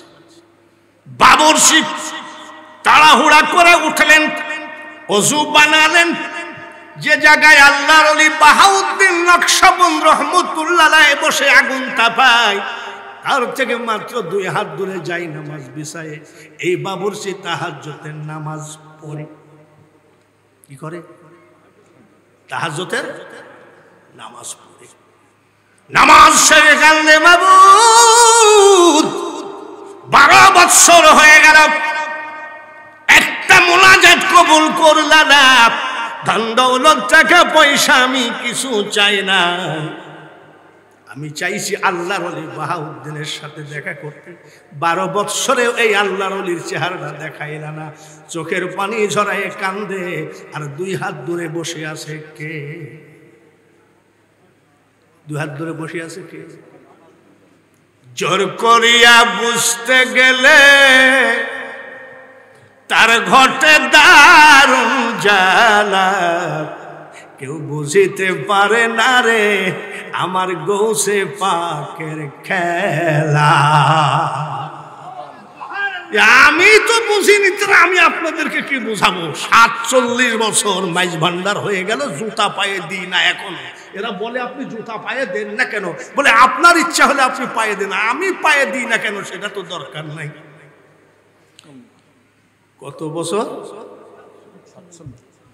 আমার তো 47 বছর। আর ওই যে বাবুর্চির কয় বছর?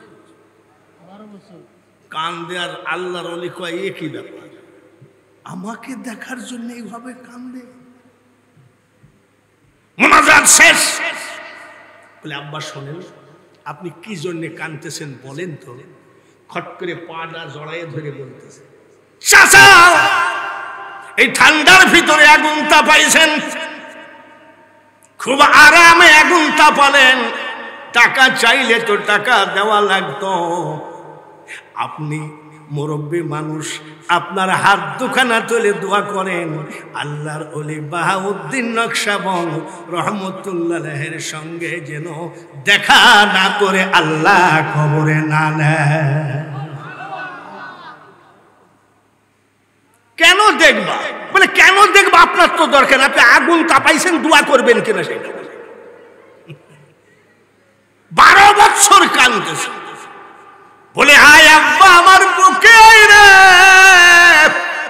আয় আমার বুকে আয়, তোর সাধন ভজনের গাছে ফল ধরেছে। আমি বাহাউদ্দিন নকশবন্দ রহমতুল্লাহ আলাইহি, জোরে বলেন মারহাবা। আল্লাহু আকবার, ইয়া রাসূলুল্লাহ,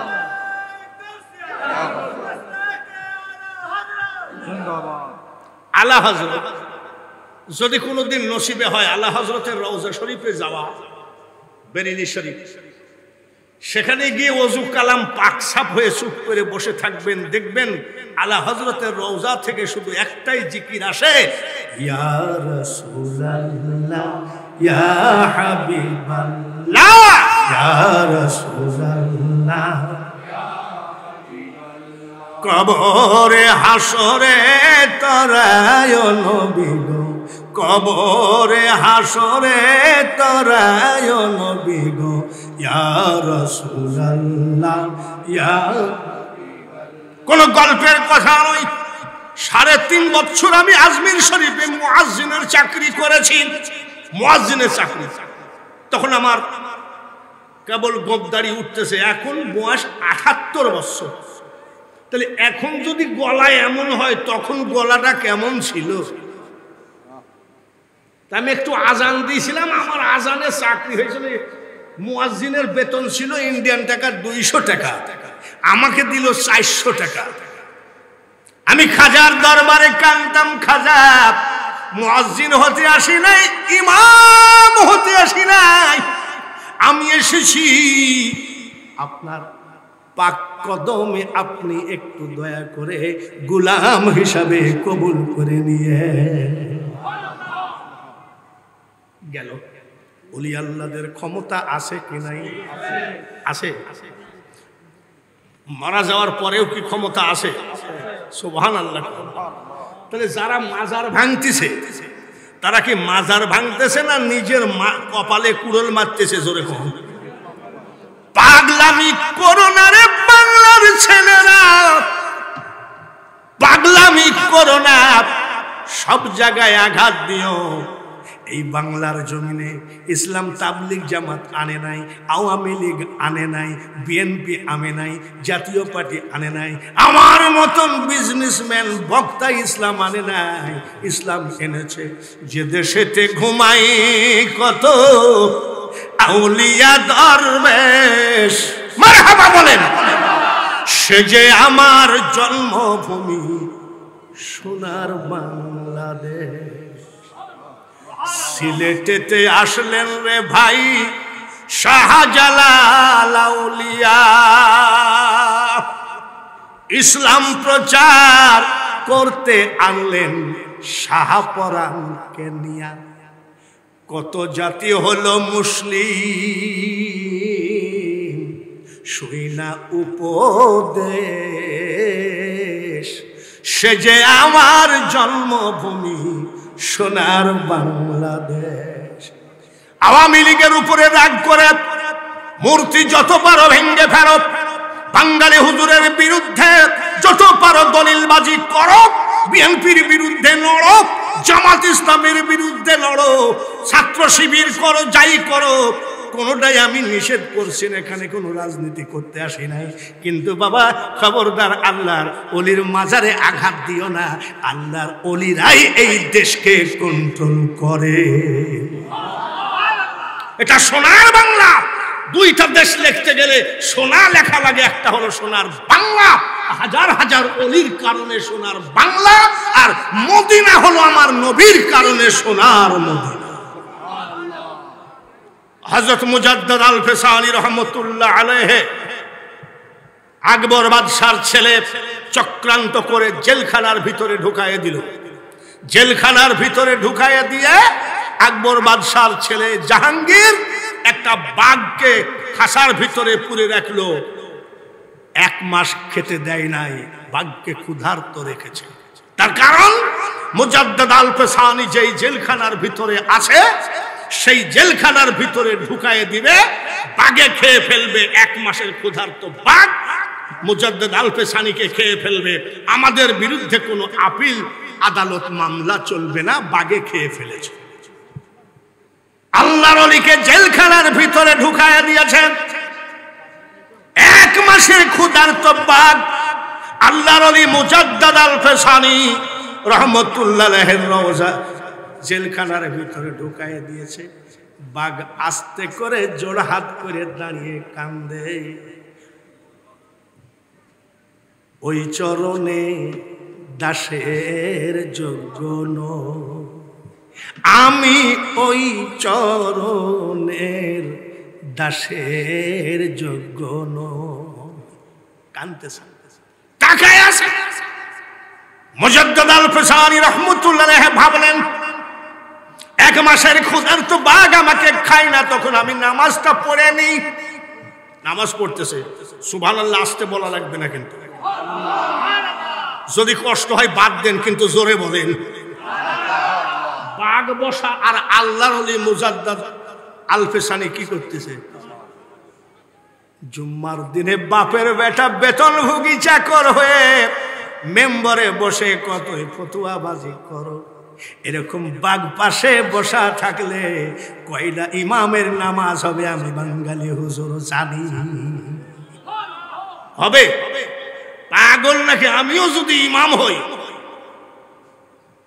আর রহমানু আল্লামাল কুরআন, নামাজ পড়াচ্ছে। খালাকাল ইনসানা আল্লামাহুল বায়ান। কি জানি একটা সাপের কথা কয়েকদিন ধরে ভাইরাল হয়েছে, রাসেল ভাইপার নোয়াখালী ফেনীর বন্যায় ভেসে মসজিদের মধ্যে আশ্রয় নিয়েছে। আর ইমাম আমি ওয়ারাতিল কুরআন তারতিলা, তারতিলের সাথে কোরআন তেলাওয়াত করতেছি, রাসেল ভাইপার আমার সামনে দিয়ে গেলে আর ইমাম সাহেব নামাজ হবে নাকি? জোরে কোন হবে? মুসল্লির হবে? ভয় আছে কি নাই? আমার তো নামাজ তো দূরের কথা, আমি জীবনে ইমামতি করব না, মারব দৌড় রাসেল ভাইপারের ভয়ে। আর সে যদি ওদের বিরুদ্ধে ফতোয়াবাজি করে, এটা হলো সলিড একটা বেয়াদব লোক। নামাজ পড়তেছে, বসা কি? সুবহানাল্লাহ। নামাজ আদায় করতেছে। আলাউলিয়া লা ইয়ামুতু, হাদিসে লিখন আউলিয়ারা রহে জিন্দা নাই, তাদের মরণ হাদিসের কথা। ওয়ালা তাকুলু লিমান ইউকতালু ফি সাবিলিল্লাহ, কোরআনের কথা। ভাইরা আলা ইন্না আউলিয়া আল্লাহি লা খাউফুন আলাইহিম ওয়ালা হুম ইয়াহজানুন। আল্লাহর রাস্তা ওলি আল্লাহদের কথা আল্লাহ বলছেন, যারা আল্লাহর ওলি, ওলি মানে আল্লাহর বন্ধু, তাদের কোনো ভয় নাই, চিন্তা নাই, টেনশন নাই। আমি আল্লাহ বলছি তারা কোনোদিন ক্ষতিগ্রস্ত হবে না। ওলি আল্লাহরা ক্ষতিগ্রস্ত হবে এ কথা কে বলছে? বাঘ বসে আসার উনি নামাজ পড়তেছে, বাঘ তাকাই আছে। আল্লাহর জবানের কথাগুলো কোরআন কোরআন, সঠিক না বেঠিক? আমার আল্লাহ বলে, বাঘ রে, আরে বাঘ, তোর সামনে যে মানুষটা নামাজ পড়ছে মুজাদ্দাদ আল-পেশানি, আমার বন্ধু লোক, কামড়ানো তো দূরের কথা, তোর একটা আঙ্গুলের আসুর যদি আমার বন্ধুর গায়ে লাগে রে, আমি আল্লাহ ওয়াদা দিলাম জীবনের সর্বশেষ গজব তোর উপরে আমি নাজিল করতে চাই। বাঘ চুপচাপ বসে আছে। খবরদার, একটা আসুরও দিবি না, কামড়ানো তো দূরের কথা। আল্লাহর ওলি নামাজ পড়ি আবার জেলখানার ভিতরে যাই নামাজে বসে তসবিহ জপতেছেন। তসবিহটা রেখে বলছে, বাঘ রে, আকবর বাদশার ছেলে, তোকে যে 1 মাস খেতে দিল না, তুই যে ক্ষুধার্ত, আমাকে খাস না কেন?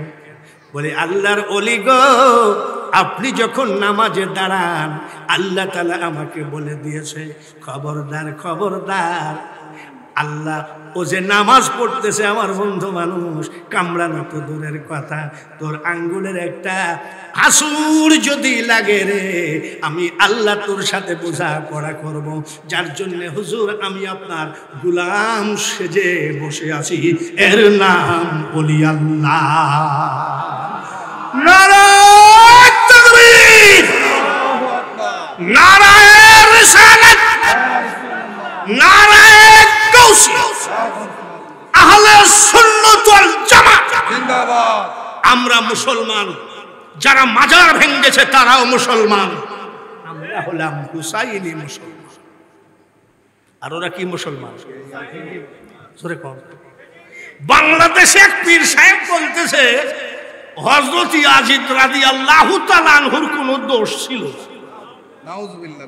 এটা ইউটিউবে আছে, আমি শুনি কয় এ দেশের কাম সারা, এ বন্যা তো দূরের কথা, বিভিন্ন গজব নাজেল হবে যখন পীরেরা পর্যন্ত এজিদি পীর হয়ে যাবে। আমরা কি এজিদি না হুসাইনি? কারা কারা হুসাইনি হাত তুলে দেখা।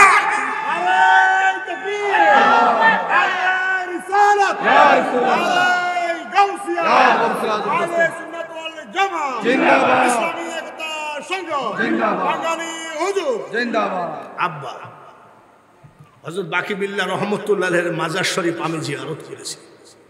যদি কোনোদিন দিল্লিতে যান, ট্যাক্সি রিজার্ভ করবেন, ট্যাক্সি দিল্লিতে, দিল্লিতে শুধু নিজামুদ্দিন আর কুতুবুদ্দিন আউলিয়াই নাই, আরো বহু অলির মাজার আছে, কিন্তু আপনাকে ট্যাক্সি রিজার্ভ করতে হবে 9 ঘন্টা, আপনাকে এখন দিবে 1200 টাকা। আমি কয়েকদিন আগে ঘুরে আসলাম।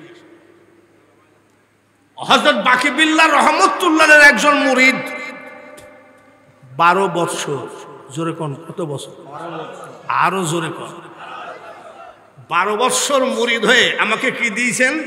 এলমে এলমে মারিফত, মারিফতের আমল, মারিফত, ইসলাম প্রচারে আউলিয়া কেরামদের অবদান। দাঁড়ান না, আসতেছে।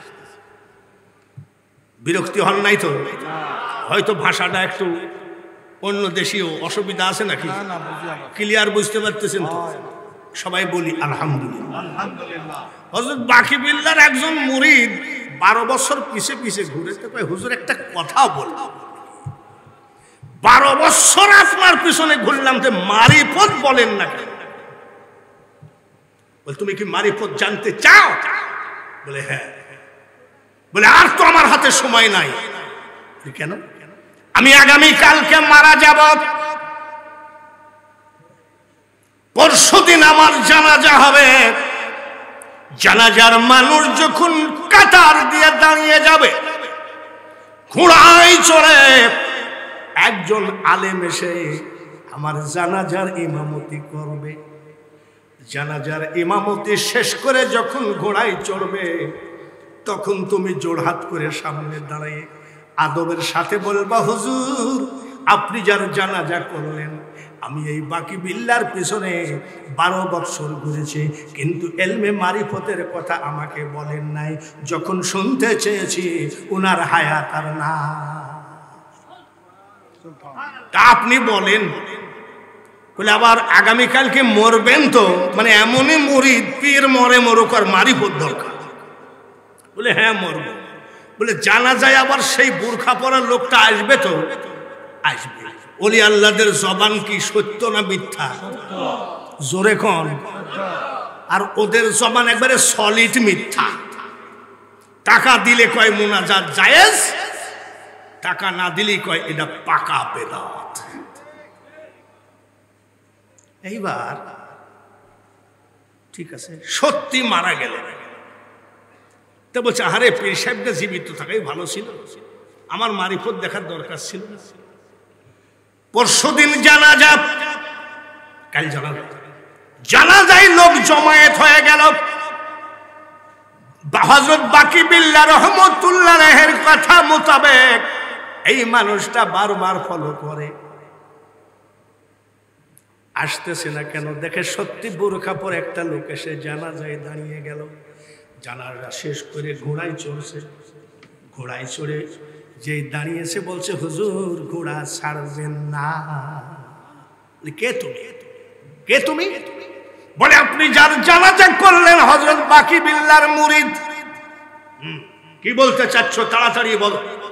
বলে হুজুর 12 বছর ওনার পিছে পিছে ঘুরেছি,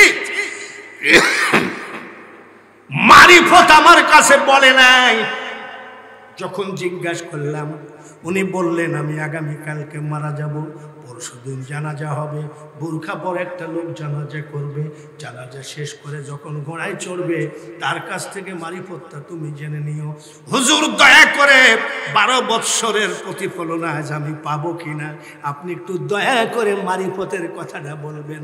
বলছে তুমি কি সত্যি বাকি বিল্লাহর মুরিদ? বলে হ্যাঁ। তুমি মারিফত দেখতে চাও না শুনতে চাও? বলে আমি দেখতে চাই। বলে যদি দেখতে চাও এই দেখো রে, এই দেখো। বুরখার মুখটা সরাইয়ে দেখে, ইনি হযরত বাকি বিল্লাহ রহমতুল্লাহ আলাইহি। সৃষ্টির আড়ালে গোপনে বসিয়া বিদ্যুতে খেলেছ অভিনয় ক্রিয়া, জ্ঞানী গুণী তোমার চাতুর্য দেখিয়া হারিয়ে বসেছে প্রাণ, কে তুমি হে সখা আড়ালে থাকিয়া হরিলি তা সেরি প্রাণ। আমি তো নিজেই 47 বছর পরেও কান্দি। কি বলে কান্দি? মোনাজাতে জানি না বলে বাবা ধন, তোমার প্রেমের সাধন ভজন। সন্তান নিষ্কর্মা হলে বাবা কি গো দেখে না, বন্দেগি জানি না বলে বান্দা কি গো বলবে না। ডাকিতে জানি না বলে সারা কি গো দেবে না। খুঁজো তোমার বাড়িতেই আছে, সেটা হলো মাইজভান্ডারের জমিন। সুবহানাল্লাহ। কত দূর? 42 মাইল দূর বাগে ধরেছে ভক্তকে। আসো, কার বিরুদ্ধে তুমি ফতোয়াবাজি করো? হযরত কেবলা ওনার মুরিদ বাগে ধরেছে, ওনার হাতে আছে দুধ আর কলা, মানতি করেছে হযরত কেবলার জন্য। উনি আসমানের দিকে তাকায় বলছে, মাবুদ আমার দুধ আর কলা যেন না খাই, বাগে আমাকে খেয়ে ফেলুক। তার কারণ দুধ আর কলা আমার নিজের গাভীর দুধ, নিজের গাছের কলা আমি হযরত কেবলার জন্য মানতি করেছি। সুবহানাল্লাহ। হযরত কেবলা মাইজভান্ডার 42 মাইল দূরে বাগে ধরেছে। ওজুর বদনাটা দেও তো। ওজুর বদনাটা ফেলাইয়ে দিল, মাত্র ফেলাইয়ে দিল, ভক্তরা দেখলো ফেলাইয়ে দিল। 42 মাইল দূরে মাইজভান্ডারে হযরত কেবলার ওজুর বদনা গিয়ে বাঘের মুখে লেগে বাঘ মরে থাকে। আমার কাছে মারিফত জানতে চান, আমি নিজেও বুঝি না। আমি নিজেও আমার ছেলে মেয়েদেরকে বলি, কেন চিনলি না রে মন আমার গৌসুল আজম মাইজভান্ডারি মৌলানা, কেবল আজম মাইজভান্ডারি মৌলানা। আমার গৌসুল আজম মাইজভান্ডারি, গৌসুল আজম মাইজভান্ডারি মৌলানা, কেমন কেন চিনলি না রে মন গৌসুল আজম মাইজভান্ডারি। 47 বছর আহমদিয়া মঞ্জিলে যাই, রহমান মঞ্জিলে যাই, হক মঞ্জিলে যাই, সবার কাছে যাই। 47 বছর ধরে আমাকে কেউ বলতে পারবে না যে ওনার ভিতরে হিংসা আছে। তার কারণ কাকে খুঁজো? জিয়াউল হক মাইজভান্ডারির ভিতরে যে খেলতেছে সেই মহাশক্তি। একই একটা শক্তি আছে মাইজভান্ডারে। হযরত বাবা ভান্ডারীর জন্মদিন খসরু শরীফ 27 আশ্বিন, সবাই জানে। জিয়াউল হক মাইজভান্ডারী পর্দা করলেন 26 আশ্বিন। আর ওরস থাকে না, হয়ে যায় একই সুতায় গাঁথা। হযরত আহমদুল্লাহ মাইজভান্ডারী পর্দা করলেন 10ই মাঘ। সফিল বছর মাইজভান্ডারী পর্দা করলেন 8ই মাঘ। জানাজা হয়ে গেল 10ই মাঘ, আর ওরস থাকে না। শুধু মাইজভান্ডারী কেন, সবাই হিংসা করবেন, এটা মাইজভান্ডারের একেবারে 1 নম্বর সলিড দালাল। আমি মাইজভান্ডারীর দালালি করি না, আমি ওলি আল্লাহদের দালালি করি। হযরত বাবা তৈয়ব শাহ রহমতুল্লাহ আলাইহি যখন পাকিস্তান থেকে আসছিলেন, লাল দিঘির ময়দানে ওনাকে প্রশ্ন করা হয়েছিল, মাইজভান্ডার সম্পর্কে আপনার ধারণা কি? হযরত তৈয়ব শাহ বাবা বলেছিলেন, সব জায়গায় মাথা ঘামায়ো, মাইজভান্ডারকে নিয়ে মাথা ঘামায়ো না। ওটা পীরের দরবার না, ওটা পীর আউলিয়া বানানোর কারখানা। এখানেই রয়েছে, কোথায় যাবে? ভাইয়েরা আমার, ইসলামের দাওয়াত কিভাবে ওলি আল্লাহরা দিল, এই ব্যাপারটা একটু বলি নাকি বলি? মানে পরে বক্তা আছে তো, আমাকে একটু সংকেত দিলে ভালো হয় যে এই বলবো। এই মিয়ারা, আপনারা যে মাজার ভেঙে ফেলতেছে, আপনার মা তো ছিল হিন্দু। 1956 সালের দলিল বাইর করেন জমিনের, সব জায়গায় লেখা আছে শ্রী শ্রী মখলেসুর রহমান, শ্রী শ্রী মাইনুল ইসলাম, সব জায়গায় শ্রী শ্রী লেখা আছে। এখনো 1956 সালের জমি অফিস থেকে দলিলে লেখা আছে। এই শ্রী শ্রী উঠায় মোহাম্মদ নাম বসায় দিয়েছে হুজুর গৌসুল আজম মাইজভান্ডারী, হুজুর বাবা মহসিন আউলিয়া, চট্টগ্রামের কুতুব বাবা আমানত শাহ রহমতুল্লাহ আলাইহি, 3 360 জন আউলিয়ার সরদার হয়ে সর্বপ্রথমে হযরত শাহজালালের আগে এসেছিলেন হযরত বুরহান শাহ, তার ছেলেকে পর্যন্ত জবাই করে ওলি আল্লাহদের রক্তের বিনিময়ে আজকে আমরা স্বাধীন পেয়েছি, ইসলাম পেয়েছি। জোরে বলেন ঠিক?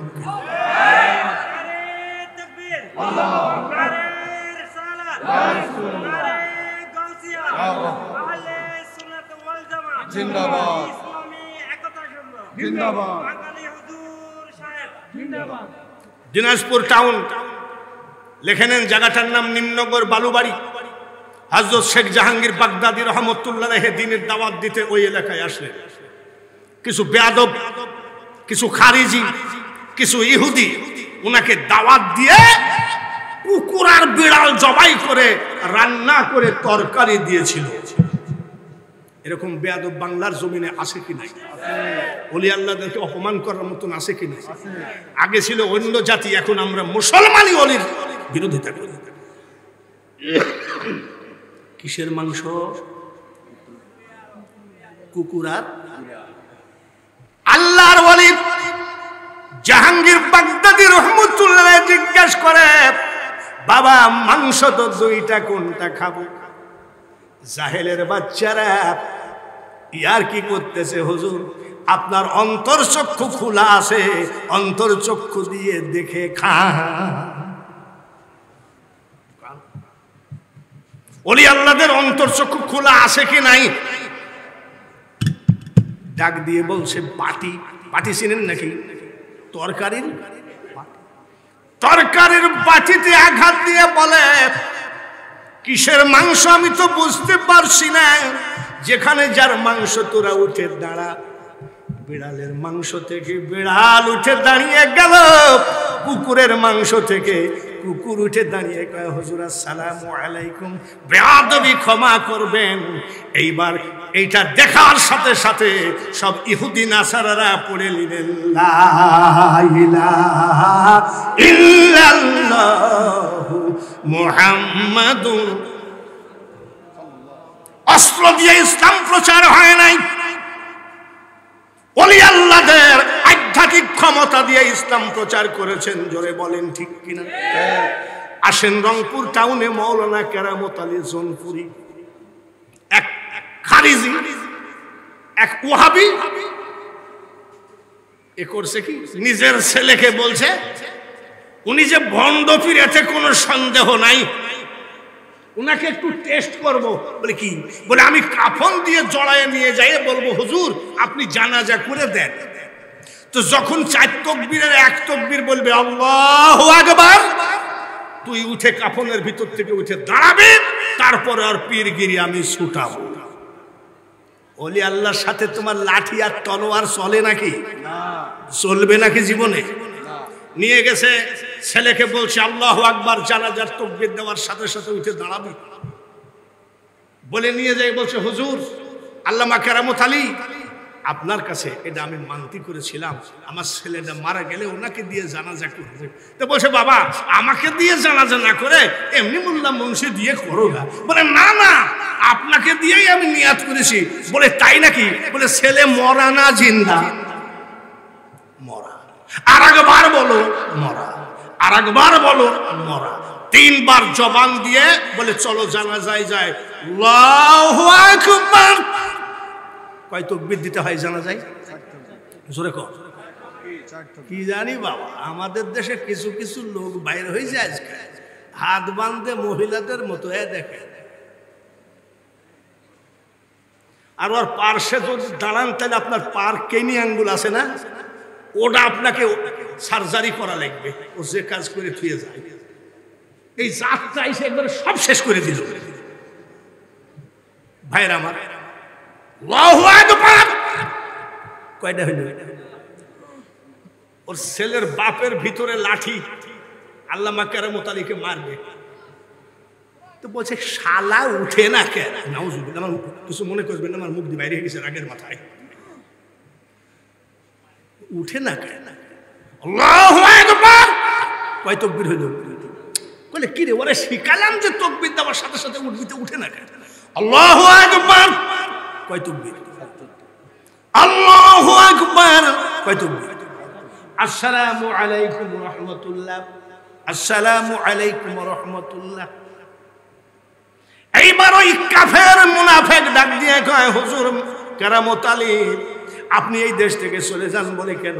আপনি তো জানাজার নামাজই জানেন না, 4 তাকবীরে জানাজা করতে হয়, 5 তাকবীর দিলেন কেন? বলে এই বেঈমান, আমি জানতাম তোর ছেলে জীবিত, কিন্তু জীবিত ছেলের তো জীবিত মানুষের তো জানাজা হয় না। প্রথম তাকবীরে তোর ছেলেকে আমি মেরে ফেলেছি, আর 4 তাকবীরে জানাজা করেছি।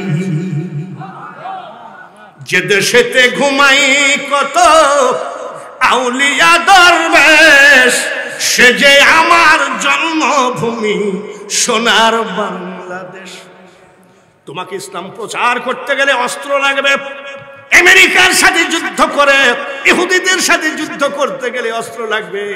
আর নাসিরউদ্দিন সিপাহসালার বাবা শাহজালালের কি বলে আউলিয়াদের কি বলে যে একটা কমিটি ছিল, ওকে সিএনসি বলা হয়, মিলিটারিদের যে প্রধান সেনাপতি নাসিরউদ্দিন সিপাহসালার যখন আজান দিলেন, গৌরগোবিন্দর বাড়ি ভূমিকম্পের মতো একেবারে ধ্বংস হয়ে গেল। এইভাবে কেরামতি দিয়ে তারা এই দেশে ইসলামের দাওয়াত দিয়েছে। এই দেশ থেকে ওলি আল্লাহদের বিরুদ্ধে লড়তে যাওয়া মানে নিজের কপালে নিজে কুড়োল মারা। জোরে বলেন ঠিক কিনা? মাঝ ভান্ডার বহু চেষ্টা করে কত মাজার ভেঙ্গে দিলে। আজ এই লোকটাকে বললাম রাজশাহী বাড়ি, একবারে ওহাবির ক্যান্টনমেন্টের ভিতরে থাকে।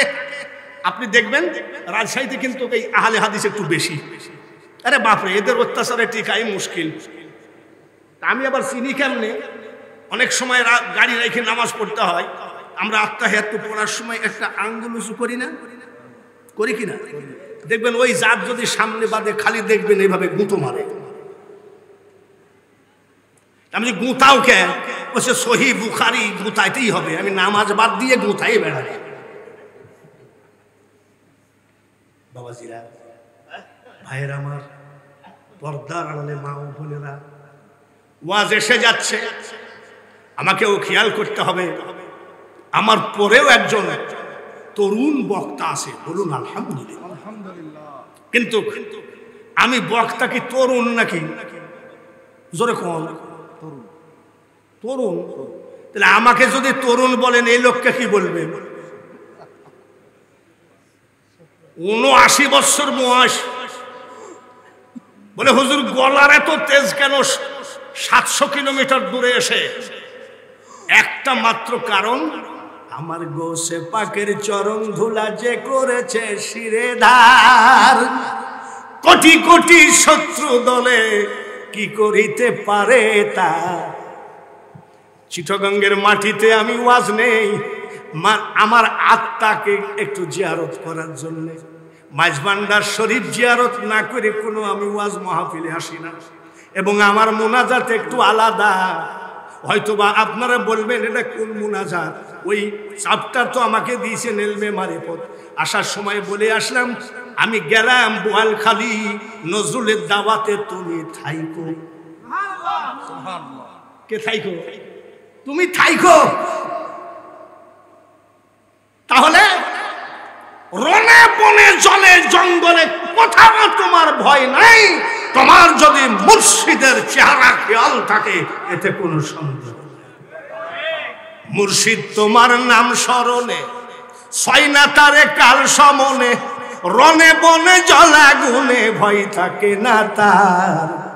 তোমার পাক নামে ভরসা করি দিয়াছি সাঁতার। তুমি পার করো ডুবাইয়া মারো মহিমা তোমার। আর হিংসা হিংসি নয়। আপনি করাচি সিরিকুটির মুরিদ ধরে থাকেন, আপনি আহল্লা দরবার শরীফের মুরিদ ধরে থাকেন, আপনি সুলতানপুরের মুরিদ ধরে থাকেন, আপনি রাহে ভান্ডারের মুরিদ ধরে থাকেন। যার যার আমলে আমরা ডিস্টার্ব না করি, কিন্তু মনে রাখেন আমরা যেন দলাদলি করে সুন্নিয়তের ভিতরে ভাঙ্গন সৃষ্টি না হয়। ওয়াহাবিরা কিন্তু সব এক, দেখবেন সব 5 কলি। কিন্তু আমাদের ভিতরে সুন্নিদের ভিতরে ওয়াহাবিরাই ষড়যন্ত্র করে ভাঙন সৃষ্টি করেছে। আমরা কি ভাঙতে রাজি আছি? আমরা এক হতে রাজি আছি কিনা? আমরা রাজি আছি কিনা? যার যার পীর তার তার, যার যার আমল তার তার। কিন্তু সুন্নিয়তকে প্রতিষ্ঠা করতে গেলে আমাদের সকল হিংসা নিন্দা ত্যাগ করতে হবে। কে মাইজভান্ডারি, কে চিশতিয়া, কে নকশবন্দিয়া, কে মুজাদ্দাদিয়া। সামনে কিন্তু আরো বিপদ। বলার আগে, বিদায়ের আগে আর একটা কথা বলে যাই, নিশ্চয় আপনারা আমার ভাষা বুঝতে কষ্ট হচ্ছে না তো? বিদায়ের পথে একটা কথা বলে যায়, কথাটা বুঝে নিয়েন। আমাদের দেশে কয় পুরাতন চাল, ও বাবা এ দেশেও আসেনি পুরাতন চাল। তাহলে আমি কি পুরাতন না নতুন? পুরাতন একটা কথা বলে যায়। সুন্নি ভাইয়ারা কারা কারা আসেন হাত তোলেন তো। নারে তাকবীর, নারে রিসালাত, নারে গাউসিয়া, আহলে সুন্নাত ওয়াল জামাত জিন্দাবাদ, জিন্দাবাদ, হুজুর জিন্দাবাদ। এখানে হাতগুলো তুলতে বললাম, আমরা সবাই সুন্নি, মারহাবা কোন। কিন্তু যখন আমাদের সুন্নির কোনো মাহফিল হয়, কিছু ওয়াহাবি ভাইয়েরা সিসি ক্যামেরার মতন তাকায়ে থাকে, মাল কি কয় দেখি তো। এই জন্য হাতটা তুলতে বললাম। কষ্ট হলো নাকি? পুরাতন চাল, একটা গাছে একটা পাখি আওয়াজ করতেছে, কট কট কট আওয়াজ করতেছে। বিভিন্ন পাখির তো বিভিন্ন আওয়াজ, ঠিক কিনা? গাছতলায় বসে আছে এক ব্রাহ্মণ আর এক মৌলবী। মৌলবী আমাদের লাইনের, আর ব্রাহ্মণ হলো হিন্দুদের ঠাকুর। ঠাকুর বলতেছে, মৌলবী সাহেব পাখিটা কি বলতেছে বলেন তো। তখন মৌলবী বলতেছে পাখিটা মুসলমান পাখি, ও সে বলতেছে আল্লাহ রসুল খোদা। কে বলতেছে? মৌলবী সাহেব। মৌলবী সাহেব বলতেছে আল্লাহ রসুল খোদা, আর ব্রাহ্মণ বলতেছে না এটা হিন্দু পাখি, সে বলতেছে রাম লক্ষ্মণ সীতা। হিন্দু বলতেছে রাম লক্ষ্মণ সীতা, আর মুসলমান বলতেছে আল্লাহ রসুল। ব্রাহ্মণ আর ঠাকুর আর মৌলবীর মধ্যে বিশাল মারামারি, হাতা গোসাগুসি, বলে তুই এখনো রাম লক্ষ্মণ সীতা স্বীকার কর, আর মুসলমান বলছে তুইও আল্লাহ রসুল খোদা স্বীকার কর। দুজন মারামারি বাঁধবে, ফাটাফাটি হবে। এমন সময় ওই গাছতলা দিয়ে যাচ্ছিল এক কসাই। কসাই কারে কয়? গরু জবাই করলে কষার ব্যাগের মধ্যে কি থাকে? ছুরি। কি জাতা ছুরি নাকি? ব্রাহ্মণ আর ঠাকুর আর মৌলবীদের ভিতরে এই ঠাকুর বলতেছে রাম লক্ষ্মণ সীতা, আর মুসলমান বলে আল্লাহ রসুল খোদা। দুজনের বিশাল মারামারি, কেবল কাপড় গোছানো হয়ে গেছে, মারামারি ধরবে। এমন সময় কষাই যায়, বলে এই কষাই বলতো পাখিটা কি বলতেছে। তো বলছে ব্রাহ্মণ আপনি কি কর? তো বলছে ওটা হিন্দু পাখি, ও বলছে রাম লক্ষ্মণ সীতা। বলে হুজুর আপনি কি বলেছেন? বলে আমি বলেছি মুসলমান পাখি, ও বলছে আল্লাহ রসুল খোদা। বলে একটাও সত্যি না। বলে তাহলে তুই বল। বলে আমার কথা মোতাবেক আসো, ওটা জিকির করতেছে পেঁয়াজ রসুন আদা। এই কথাটা কার? কসাই কি বলতেছে? বলে পেঁয়াজ রসুন। বলে বেয়াদব কোথাকার, তাই হয় নাকি? আর অমনি বাইর করেছে কি? কসাইয়ের শরীর দেখে ব্রাহ্মণ রাম লক্ষ্মণ সীতার কথা ভুলে গেল, মৌলবী আল্লাহ রসুলের কথা ভুলে গেল। ওই তলোয়ার দেখার সাথে সাথে ঠাকুর ধর্ম ভুলে গেল, মুসলমানের হুজুর ধর্ম ভুলে কসাইয়ের দলে ভর্তি হয়ে পেঁয়াজ আর রসুন আদার মধ্যে চলে গেল। সুন্নি ভাইরা এখনো যদি হিংসা করে এক জামায়াত না হন, ওয়াতাসিমু বিহাবলিল্লাহি জামিআন ওয়ালা তাফাররাকু, যদি আমরা এক না হই, শেষ পর্যন্ত ওই কসাইয়ের হাতে যদি ক্ষমতা চলে যায়, দেখবেন সব ধর্ম বলে কসাইয়ের ধর্ম পালন করে নিয়ে কবরে নিয়ে যাবে। বহু দূর থেকে এসেছিলাম, 700 কিলোমিটার দূরে, নিশ্চয় শরীর সুস্থ নয়, তারপরেও নজরুলের অনুরোধে আর থাকতে পারলাম না, চলে আসলাম। আলহামদুলিল্লাহ, আমার সমস্ত কথাগুলো যদি আপনি ফেলে দেন, শেষের কথাটা মনে রাখবেন, কসাইয়ের হাতে যেন ক্ষমতা না যায়, তাহলে কিন্তু পেঁয়াজ রসুন আর আদা খাওয়াই দিবে। আল্লাহ রসুল রাম লক্ষ্মণ সীতা সব ভুলাই দিবে। কিসের পাক পাঞ্জাতন, কিসের ইমাম হাসান, কিসের ইমাম হুসাইন, কিসের তৈয়ব শাহ, তাহের শাহ, কিসে আল্লামা আজিজুল হক শেরে বাংলা, কিসে মাইজ ভান্ডার, সব ভুলাই ফেলবে। আমি মুরব্বী মানুষ, করজোরে দরখাস্ত করে গেলাম, এই ইসলামী একতার সংঘের সমস্ত ছেলেদের জন্য আমি মুসাফির হিসাবে দোয়া করি, কিয়ামত পর্যন্ত এই মাহফিল যেন আল্লাহ কবুল করে।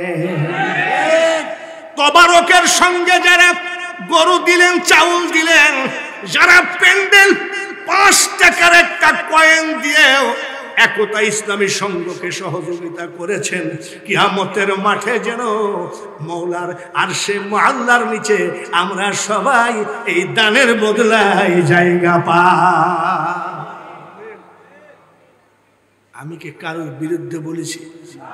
বিএনপির বিরুদ্ধে, আওয়ামী লীগের বিরুদ্ধে, জামাতের বিরুদ্ধে? আমি আমার ওলিদের পক্ষে বলেছি। আমরা ওলিদের পক্ষে এইভাবেই আমি 5 ওয়াক্ত মুনাজাত করি, আল্লাহ ওলিরা যেভাবে বিদায় হয়েছে আমাকে ওইভাবে নিয়ে যাও। আজরাইলকে, মিকাইলকে আমার দরকার নাই, আমি গৌসুল আজম মাইজ ভান্ডারের গোলাম হয়ে মরতে চাই। বক্তা যেহেতু হাজির, আমার পরের বক্তা হাফেজ মাওলানা মোহাম্মদ আমির হুসাইন রায়পুরি নরসিংহ, প্রধান পরিচালক আল হুসাইনি সুন্নিয়া মাদ্রাসা ভৈরব। আসলাম যখন দাওয়াত একটা দিয়ে যায়, মা শাশিরা, আপনাদের চামড়ার টাকা, আপনাদের সদকা ফেতরার টাকা কোন ওয়াহাবি মাদ্রাসায় দিলে কিয়ামতের মাঠে আপনি নবীর সুপারিশ পাবেন না। 1 টাকাও যেন ওই তহবিলে না যায়। আমাদের সদকা ফেতরার যাকাত, আমাদের ঘাম ঝরানো টাকা আহলে সুন্নাত ওয়াল জামাত পরিচালনায় যে মাদ্রাসা আছে, সেই মাদ্রাসায় আমরা দিতে রাজি আছি কি নাই? আল্লাহ যেন সবাইকে কবুল করেন, সবাই বলি আমিন। আমার জন্য দোয়া করবেন। এই বয়সে আমি দোয়া চাচ্ছি একটাই, আমি যেন গৌসুল আজম বা ভান্ডারী গোলাম হয়ে কবরে যাই। আমার আর চাওয়া পাওয়া কিছু নয়। আসসালামু আলাইকুম ওয়া রাহমাতুল্লাহি ওয়া বারাকাতুহু।